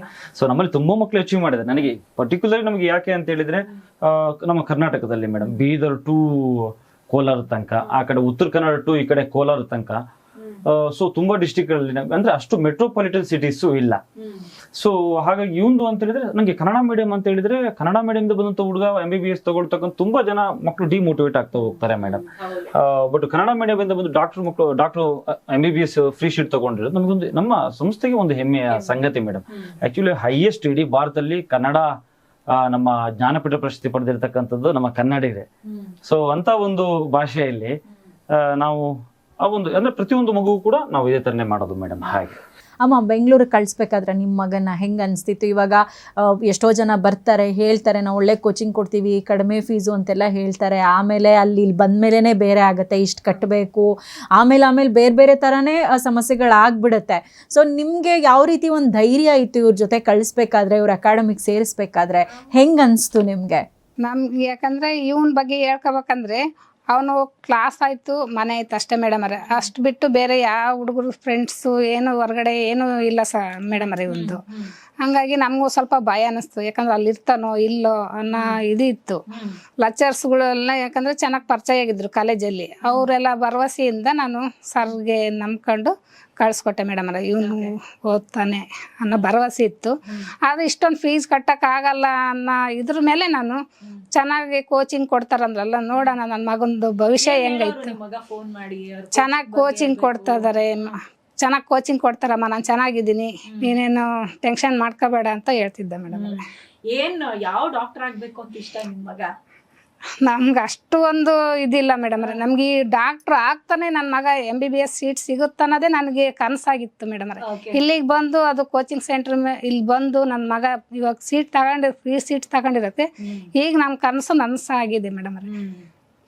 ತುಂಬ ಖುಷಿ ಆಗುತ್ತೆ. ಸರ್, ಇವಾಗ ಸಾಕಷ್ಟು ಜನ ಹಳ್ಳಿ ಭಾಗದಲ್ಲಿ ಮಕ್ಕಳಿಗೆ ಅದೊಂದು ಆಸೆ ಇರುತ್ತೆ, ಬಟ್ ಹೆಂಗೆ ಹೋಗಬೇಕು, ಬೆಂಗಳೂರಿಗೆ ಬರಬೇಕು ಅಂತಂದ್ರೇ ಅವ್ರಿಗೊಂಥರ ಭಯ. ಎಲ್ಲಿ ಹೋಗಬೇಕು, ಎಲ್ಲಿ ತಗೋಬೇಕು ಅಂದರೆ, ಮತ್ತು ಫೀಸ್ ಜಾಸ್ತಿ, ಅಥವಾ ಓದೋಕ್ಕಾಗತ್ತಾ ಇಲ್ವಾ, ಇಲ್ಲೆಲ್ಲ ಇಷ್ಟು ಕಷ್ಟಪಟ್ಟು ಕೋಚಿಂಗ್ ಕೊಡಿಸಿದ್ರು ಮತ್ತು ಮೆಡಿಕಲ್ ಸೀಟ್ ಸಿಗುತ್ತಾ ಇಲ್ವಾ, ಹೀಗೆ ನೂರಾರು ರೀತಿ ಡೌಟ್ ಇರುತ್ತೆ. ಮತ್ತು ಹಳ್ಳಿ ಜನಕ್ಕೆ ಅಷ್ಟೊಂದು ಮೆಡಿಕಲ್ ಬಗ್ಗೆ ಇನ್ನೂ ಅದ್ರ ಬಗ್ಗೆ ಇನ್ನೂ ತಿಳ್ಕೊಳ್ಳುವಂಥ ಒಂದು ಇನ್ನೂ ಬೇಕು, ಟೈಮ್ ಬೇಕು. ಸೊ ಹೆಂಗೆ ಪೇರೆಂಟ್ಸ್ ಜೊತೆ, ಸ್ಟೂಡೆಂಟ್ಸ್ ಜೊತೆ ನಿಮ್ಮ ಒಂದು ಇಂಟ್ರಾಕ್ಷನ್ ಯಾವ ರೀತಿ ಇರುತ್ತೆ? ನಿಮಗೆ ಒಬ್ಬ ಕೇಪಬಲ್ ಈ ಸ್ಟೂಡೆಂಟ್ ಅವನಿಗೆ ಕೋಚಿಂಗ್ ಕೊಟ್ಟರೆ, ಈಗ ಯಾವ ರೀತಿ ಶರತ್ ಕುಮಾರ್ ಅವ್ರಿಗೊಂದು ಒಳ್ಳೆ ಕಾಲೇಜಲ್ಲಿ ಸೀಟ್ ಸಿಕ್ಕಿದೆ, ಅದೇ ಥರ ಸ್ಟೂಡೆಂಟನ್ನು ನೋಡಿದಾಗ ಹೆಂಗೆ ನಿಮ್ಮ ಒಂದು ಅವ್ರ ಜೊತೆ ಹೆಂಗೆ ಅವ್ರನ್ನ ಕನ್ವಿನ್ಸ್ ಹೆಂಗೆ ಮಾಡ್ತೀರಾ, ಅವ್ರಿಗೆ ಯಾವ ರೀತಿ ಒಂದು ಎಜುಕೇಷನ್ ಕೊಡ್ತೀರಾ, ಅದ್ರ ಬಗ್ಗೆ ಯಾವ ರೀತಿ ಮಾಹಿತಿಯನ್ನು ಕೊಡ್ತೀರಾ ಅಂತ? ಏನಂತ ಹೇಳಿದ್ರೆ ಮೇಡಮ್, ಮೊದಲನೇದಾಗಿ ನಾವು ಆಲ್ಮೋಸ್ಟ್ ಈ ಕೋಚಿಂಗ್ ವಿದ್ಯಾಸಂಸ್ಥೆಯನ್ನು ಕಟ್ಟಿರುವಂಥ ಉದ್ದೇಶ ಏನು ಅಂತ ಹೇಳಿದ್ರೆ, ಹಳ್ಳಿಯಿಂದ ಈಗ ನಾವು ಕೂಡ ಹಳ್ಳಿ ಗಂಡ ಬಂದಿರುವಂಥವ್ರು, ಮತ್ತು ಎಲ್ಲ ಬಹುತೇಕ ಈ ಏನಾಗುತ್ತೆ ಅಂತ ಹೇಳಿದ್ರೆ ವಿದ್ಯಾಭ್ಯಾಸ ಕೊಡುವಂಥ ಸಂದರ್ಭದಲ್ಲಿ ಹೆತ್ತವರಿಗೆ ಕೂಡ ಒಂದು ಬಹಳ ದೊಡ್ಡ ಕನಸು ಅಂದರೆ ಏನು, ಅವನು ಡಾಕ್ಟರ್ನ ಜೊತೆಗೆ ಒಂದು ಒಳ್ಳೆಯ ಸಮಾಜಕ್ಕೆ ಒಂದು ಒಳ್ಳೆಯ ವ್ಯಕ್ತಿ ಆಗಬೇಕು, ಒಂದು ದೇಶಕ್ಕೆ ಕೂಡ ಒಂದು ಆಸ್ತಿ ಆಗಬೇಕು, ಮತ್ತು ನಮ್ಮ ತಂದೆ ತಾಯಿಗಳನ್ನು ಕೂಡ ನೋಡ್ಕೊಳ್ಳುವಂಥ ಸ್ಥಿತಿಯಲ್ಲಿ ಇರಬೇಕು. ಹಾಗಾಗಿ ಈ ದೃಷ್ಟಿಕೋನ ಇಟ್ಕೊಂಡಾಗ ಅದೇ ಶಶಿಕರ್ ಸರ್ ಅವರು ಸ್ಟಾರ್ಟಿಂಗಲ್ಲಿ ಹೇಳ್ಕೊಂಡ್ರು. ಅಂದರೆ ನಮಗೆ ಬ್ಯಾಂಗ್ಳೂರಿನಲ್ಲಿ ನಾವು ಸ್ಟಾರ್ಟ್ ಮಾಡ್ತೀನಿ ಅಂತ ಹೇಳಿದಾಗ ನಾನು ಮೊದಲಿಂದ ಭಾಳ ಹಿಂಜರಿದೆ. ಯಾಕಂತ ಹೇಳಿದ್ರೆ ಈ ಭಾಗದಲ್ಲಿ ನಾವು ನೋಡ್ತಾ ಹೋದರೆ ಕನ್ನಡಿಗರದ್ದು ಬಹಳ ಕಮ್ಮಿ ವಿದ್ಯಾಸಂಸ್ಥೆಗಳು ಬ್ಯಾಂಗ್ಳೂರಿನಲ್ಲಿ. ಎಲ್ಲ ಬಹುತೇಕ ನಾವು ಲೆಕ್ಕ ಹಾಕಿದರೆ ಹೊರಗಿನಿಂದ ಬಂದಂಥ ವಿದ್ಯಾಸಂಸ್ಥೆಗಳೇ ಜಾಸ್ತಿ ಇದೆ. ಅಂದರೆ ಆ ಕಡೆಯಿಂದ ಬೇರೆ ಬೇರೆ ರಾಜ್ಯಗಳಿಂದ ಇಲ್ಲಿ ಬಂದು ಹುಟ್ಟುಕೊಂಡಂಥ ಸಂಸ್ಥೆಗಳೇ ಬಹುತೇಕ ಇದೆ. ನಾವು ಅಲ್ಲಿ ಒಂದು ಗಮನ ಹರಿಸೋದೇನು ಅಂತ ಹೇಳಿದರೆ, ಆ ಭಾಗದ ಏನಾಗುತ್ತೆ ಅಂತ ಹೇಳಿದ್ರೆ ಬೇರೆ ರಾಜ್ಯದಿಂದ ಇಲ್ಲಿ ಬಂದು ಒಂದು ವಿದ್ಯಾಸಂಸ್ಥೆಯನ್ನು ಕಟ್ಟಿದ ಸಂದರ್ಭದಲ್ಲಿ ನಮ್ಮ ಕನ್ನಡದ ಮಕ್ಕಳಿಗೆ, ಅದು ಕೂಡ ಎಸ್ಪೆಷಲಿ ಹಳ್ಳಿ ಪ್ರದೇಶದಿಂದ ಬರುವಂಥ ಮಕ್ಕಳಿಗೆ ಅವರು ಬಹಳ 100% ರೀಚ್ ಆಗೋಕ್ಕೆ ಸಾಧ್ಯ ಇಲ್ಲ. ಯಾಕಂತ ಹೇಳಿದ್ರೆ ನಾವು ಪ್ರತಿಯೊಂದನ್ನು ಕೂಡ ಈಗ ನೀವು ಈ ರೀತಿಯಾಗಿ ಸಂವಹನವನ್ನು ಮಾತಾಡ್ತಾ ಇದೀವಿ ಅಂತ ಹೇಳಿದ್ರೆ ನಮ್ಮ ಮಾತೃಭಾಷೆ, ಆ ಮಾತೃಭಾಷೆಯನ್ನು ಇಟ್ಕೊಂಡಾಗ ನಾವು ಕನೆಕ್ಟ್ ಆಗಿಬಿಡ್ತೀವಿ. ಅದೆಲ್ಲಿದ್ರೂ ಕೂಡ ನಾವು ಹುಟ್ಟಿ ಬೆಳೆದಂಥ ಜಾಗ, ಆ ಕಡೆ ನಮ್ಮ ಸಂಸ್ಕೃತಿಗಳಿದೆಯಲ್ಲ ಅದ್ರ ಜೊತೆಲಿ ನಾವು ಬೆಸೆದುಕೊಂಡಿರ್ತೀವಿ. ಹಾಗಾಗಿ ಈ ಸಂಸ್ಕೃತಿಯ ಜೊತೆಗೆ ಬೆಸೆದುಕೊಂಡಿರುವಂಥ ವಿದ್ಯಾಸಂಸ್ಥೆ ನಮ್ದಾಗಬೇಕು ಹೇಳುವಂಥ ಒಂದು ಚಾಲೆಂಜಿಂಗನ್ನು ನಾನು ಮೊದಲು ಶಶಿಕರ್ ಸರ್ ಅವ್ರ ಡಿಸ್ಕಸ್ ಮಾಡಿದ್ದು. ನಾವು ಅಷ್ಟು ದೊಡ್ಡ ಸಂಸ್ಥೆ ಕಟ್ತೀವಿ, ಇಷ್ಟು ದೊಡ್ಡ ಕಟ್ತೀವಿ, ಅದು ನಮ್ಮಲ್ಲಿ ಕನಸಲ್ಲೂ ಇರಲಿಲ್ಲ. ಇಷ್ಟು ದೊಡ್ಡ ಪೊಸಿಷನ್ಗೆ ನಾವು ಬರ್ತೀವಿ ಅಂತ ಹೇಳುವಂಥದ್ದನ್ನು ನಾವು ಕನಸನ್ನು ಕಂಡವರಲ್ಲ. ನಾವು ನಮ್ಮ ಕೆಲಸವನ್ನು ಅಚ್ಚುಕಟ್ಟಾಗಿ ನಾವೇನು ಅಂದ್ಕೊಂಡಿದ್ದೀವೋ ಅದನ್ನು ಮನಪೂರ್ವಕವಾಗಿ ವಿದ್ಯಾರ್ಥಿಗಳ ಜೊತೆಗೆ ಅವರ ಹೆತ್ತವರನ್ನು ಕೂಡ ನಾವು ಜೊತೆ ಕರ್ಕೊಂಡು ಹೋಗಬೇಕು ಅಂತ ಹೇಳೋದು ನಿಟ್ಟಿನಲ್ಲಿ ಸ್ಥಾಪಿಸಿದಂಥ ಸಂಸ್ಥೆ ಎಕ್ಸಲೆನ್ಸ್ ವಿದ್ಯಾಸಂಸ್ಥೆ. ಯಾಕಂತ ಹೇಳಿದ್ರೆ ಇಲ್ಲಿ ಶಶಿಕರ್ ಸರ್ ಬಗ್ಗೆ ನಾನು ಹೇಳಲೇಬೇಕು. ಭಾಳ ಅಂದರೆ ಸ್ಟಾರ್ಟಿಂಗಲ್ಲಿ ಈಗ ಒಂದು ಉಪನ್ಯಾಸಕನಾಗಿ ಒಂದು ಪ್ರತಿಷ್ಠಿತ ಸಂಸ್ಥೆಯಲ್ಲಿ ಒಂದು ಒಳ್ಳೊಳ್ಳೆ ಪ್ಯಾಕೇಜ್ಗಳಿದೆ. ಈಗ ವಿದ್ಯಾಸಂಸ್ಥೆಯಲ್ಲಿ ಏನಾಗುತ್ತೆ, ಲೆಕ್ಚರ್ಸ್ನಗಳ ಕೊರತೆ ಇದೆ ತುಂಬ ವಿದ್ಯಾಸಂಸ್ಥೆಗಳಲ್ಲಿ, ಅಂದರೆ ಇಫೆಕ್ಟಿವ್ ಟೀಚರ್ನವರ ಕೊರತೆ ಇದೆ. ಒಂದು ದೊಡ್ಡ ಸಂಸ್ಥೆಯಲ್ಲಿ ಈಗ ನಾನು ಕೂಡ 18 ವರ್ಷಗಳಲ್ಲಿ ಆಲ್ಮೋಸ್ಟ್ ಎಲ್ಲ ಭಾಗದಲ್ಲಿ, ಮೂಲತಃ ಮಂಗಳೂರು, ಉಡುಪಿಯಲ್ಲಿ ಅನೇಕ ಕಾಲೇಜುಗಳಲ್ಲಿ 10 ವರ್ಷ ಸೇವೆಯನ್ನು ಸಲ್ಲಿಸಿ, ತದನಂತರ ಒಂದು 8 ವರ್ಷಗಳಲ್ಲಿ ಇಡೀ ಕರ್ನಾಟಕ ರಾಜ್ಯದ ಎಲ್ಲ ಕಾಲೇಜುಗಳ ಪರಿಚಯ ಆಗಿರೋದ್ರಿಂದ ನಮ್ಮಲ್ಲಿ ಒಂದು ಒಪ್ಪಂದವನ್ನು ಮಾಡಿಕೊಂಡ್ವಿ. ಖಂಡಿತವಾಗಿಯೂ ಕೂಡ ನಾವು ಒಂದು ದೃಢ ನಿಶ್ಚಯವನ್ನು ಮಾಡ್ಕೊಳ್ಳೋಣ. ಯಾಕಂತ ಹೇಳಿದರೆ ನಾವು ಸ್ಥಾಪಿಸಿದಂಥ ಸಂಸ್ಥೆಯಿಂದಾಗ ಏನಾಗಬೇಕು ಅಂತ ಹೇಳಿದರೆ ಪ್ರತಿಯೊಬ್ಬರು ಕರ್ನಾಟಕದಲ್ಲಿ ಕಲ್ತಿರುವಂಥ ವಿದ್ಯಾರ್ಥಿಗಳು ಏನಿರ್ತಾರೆ ಅವರಿಗೆ ನಮ್ಮ ಸಂಸ್ಥೆಯಲ್ಲಿ ಏನಾಗಬೇಕು ಅಂತ ಹೇಳಿದ್ರೆ ಒಂದು ಮನಪೂರ್ವಕವಾದಂಥ ರೀತಿಯಲ್ಲಿ ಅವರ ಮನ ಮುಟ್ಟುವಂಥ ರೀತಿಯಲ್ಲಿ ಒಂದು ವಿದ್ಯೆಯನ್ನು ಕೊಡಬೇಕು. ಆ ರೀತಿಯಾಗಿ ಕೊಟ್ಟಾಗ ಮಾತ್ರ ಅವರು ನಮ್ಮ ಜೊತೆಲಿ ಬೆಸೆದುಕೊಳ್ತಾರೆ. ಖಂಡಿತವಾಗಿಯೂ ಕೂಡ ಅವರನ್ನು ಅತ್ಯುನ್ನತ ಮಟ್ಟಕ್ಕೆ ತೆಗೆದುಕೊಂಡು ಹೋಗೋಕ್ಕೆ ಸಾಧ್ಯ ಅಂತ ಹೇಳುವಂಥದ್ದು ನಮ್ಮ ಮನವರಿಕೆ ಆಯಿತು. ಆ ನಿಟ್ಟಿನಲ್ಲಿ ಏನು ಮಾಡ್ತಾ ಹೋದ್ವಿ, ಎಲ್ಲ ನಮ್ಮ ಕರ್ನಾಟಕ ರಾಜ್ಯದಲ್ಲಿರುವಂಥ ಎಲ್ಲ ಜಿಲ್ಲೆಗಳ ಆಲ್ಮೋಸ್ಟ್ ಎಲ್ಲರೂ ಲೆಕ್ಚರ್ಸ್ನವರನ್ನು ನಾವು ಕಾಂಟ್ಯಾಕ್ಟ್ ಮಾಡಿದಾಗ, ಅವರು ಲೆಕ್ಚರ್ಸ್ನವರನ್ನು ತಂಡವನ್ನು ಕಟ್ಕೊಂಡು ಬಂದಾಗ ಅವರೇ ಹೇಳಿದರು ಇದೇ ರೀತಿಯಾಗಿ ಮಾಡ್ತಾ ಹೋಗೋಣ, ಒಂದು ಉತ್ತಮವಾದಂಥ ರೀತಿಯಲ್ಲಿ ಅವರಿಗೆ ಕೋಚಿಂಗನ್ನು ಕೊಡ್ತಾ ಹೋಗೋಣ ಅಂತ ಹೇಳುವಂಥ ನಿಟ್ಟಿನಲ್ಲಿ ಈ ರೀತಿಯಾಗಿ ಹುಟ್ಕೊಂಡಿರುವಂಥದ್ದು ಮೇಡಮ್. ಸರ್, ಈಗ ಲಾಂಗ್ ಟರ್ಮ್ ಅಂತಂದ್ರೆ ಎಷ್ಟು ದಿನಗಳ ಕೋಚಿಂಗ್ ಅನ್ನ ಕೊಡ್ತೀರಿ ನೀವು? ಮೇಡಮ್, ಈಗ ನಾವು ನೀಟ್ ಲಾಂಗ್ ಟರ್ಮ್ ಅಡ್ಮಿಷನ್ಸ್ ಈಗಾಗಲೇ ಓಪನ್ ಮಾಡಿದ್ದೇವೆ. So next year NEET exam ಬರುತ್ತಲ್ಲ, ಅಲ್ಲಿವರೆಗೂ ಕೂಡ ನೀಟ್ ಕೋಚಿಂಗ್ನ ಕೊಡ್ತೀವಿ ಮೇಡಮ್. ಅದರಲ್ಲಿ minor test, major test, error list maintenance, doubt clarification session, ಮತ್ತೆ ಯಾವ ಲೆಕ್ಚರ್ ಪಾಠ ಮಾಡ್ತಾರೆ ಅದೇ ಲೆಕ್ಚರ್ ಡೌಟ್ ಕ್ಲಾರಿಫಿಕೇಶನ್ಗೆ ಕೂತ್ಕೊಳ್ತಾರೆ. ಸೊ ಮಕ್ಕಳ ಜೊತೆ ನಾವು ಕೂಡ 10:30-11 ಗಂಟೆವರೆಗೂ ನಾವು ಸೀನಿಯರ್ ಲೆಕ್ಚರ್ಸ್ ಇರ್ತೀವಿ madam, doubt clarification session. So ಹಾಗಾಗಿ ಕಂಟಿನ್ಯೂಸ್ ಆಗಿ ಇದೇ ಕನ್ಸಿಸ್ಟೆಂಟ್ ಎಫರ್ಟ್ ಅನ್ನ ನಾವು ಹಾಕೋದ್ರ ಜೊತೆಗೆ ಮಕ್ಕಳ ಜೊತೆನೂ ಅವ್ರನ್ನ ಮೋಟಿವೇಟ್ ಮಾಡಿಕೊಂಡು, ಮಕ್ಕಳನ್ನ ಮೋಟಿವೇಟ್ ಮಾಡಿದ್ವಿ ಅಂದ್ರೆ 50% ಕೆಲಸ ನಮ್ದು ಮುಗೀತು ಅಂತ ಮೇಡಮ್. ಅವ್ರನ್ನೂ ಮೋಟಿವೇಟ್ ಮಾಡಿಕೊಂಡು ಹ್ಯಾಂಡ್ ಬೈ ಹ್ಯಾಂಡ್ ನಾವು next May exam, NEET exam ಆಗೋವರೆಗೂ ಕೂಡ ಅವರಿಗೆ ನಾವು ಪ್ರಿಪೇರ್ ಮಾಡ್ತೀವಿ ಮೇಡಮ್. ಓಕೆ, ಈಗ ಶರತ್ ಕುಮಾರ್ ಅವ್ರಿಗೆ ನೀವು ಮೆಡಿಕಲ್ ಕಾಲೇಜಲ್ಲಿ ಸೀಟ್ ಕೊಡಿಸೋದಕ್ಕೂ ಕೂಡ ಹೆಲ್ಪ್ ಮಾಡಿದ್ರಿ. ಸೊ ಅದೇ ರೀತಿ ಅವರು ಒಂದು ಅಡ್ಮಿಷನ್ ಆಗೋವರೆಗೂ ಕೂಡ ಸಪೋರ್ಟಿವ್ ಆಗಿರ್ತೀರಾ ಎಲ್ಲ ಸ್ಟೂಡೆಂಟ್ಸ್ಗಳಿಗೂ? ಹೇಗೆ ಒಂದು MBBS ಮುಗಿದು ನೆಕ್ಸ್ಟ್ ನೀಟ್ PG ಬರೆದು MD ಮಾಡೋವರೆಗೂ ಕೂಡ ನಾವು ಅವ್ರಿಗೆ ಬೆನ್ನೆಲುಬಾಗಿರ್ತೀವಿ ಮೇಡಮ್.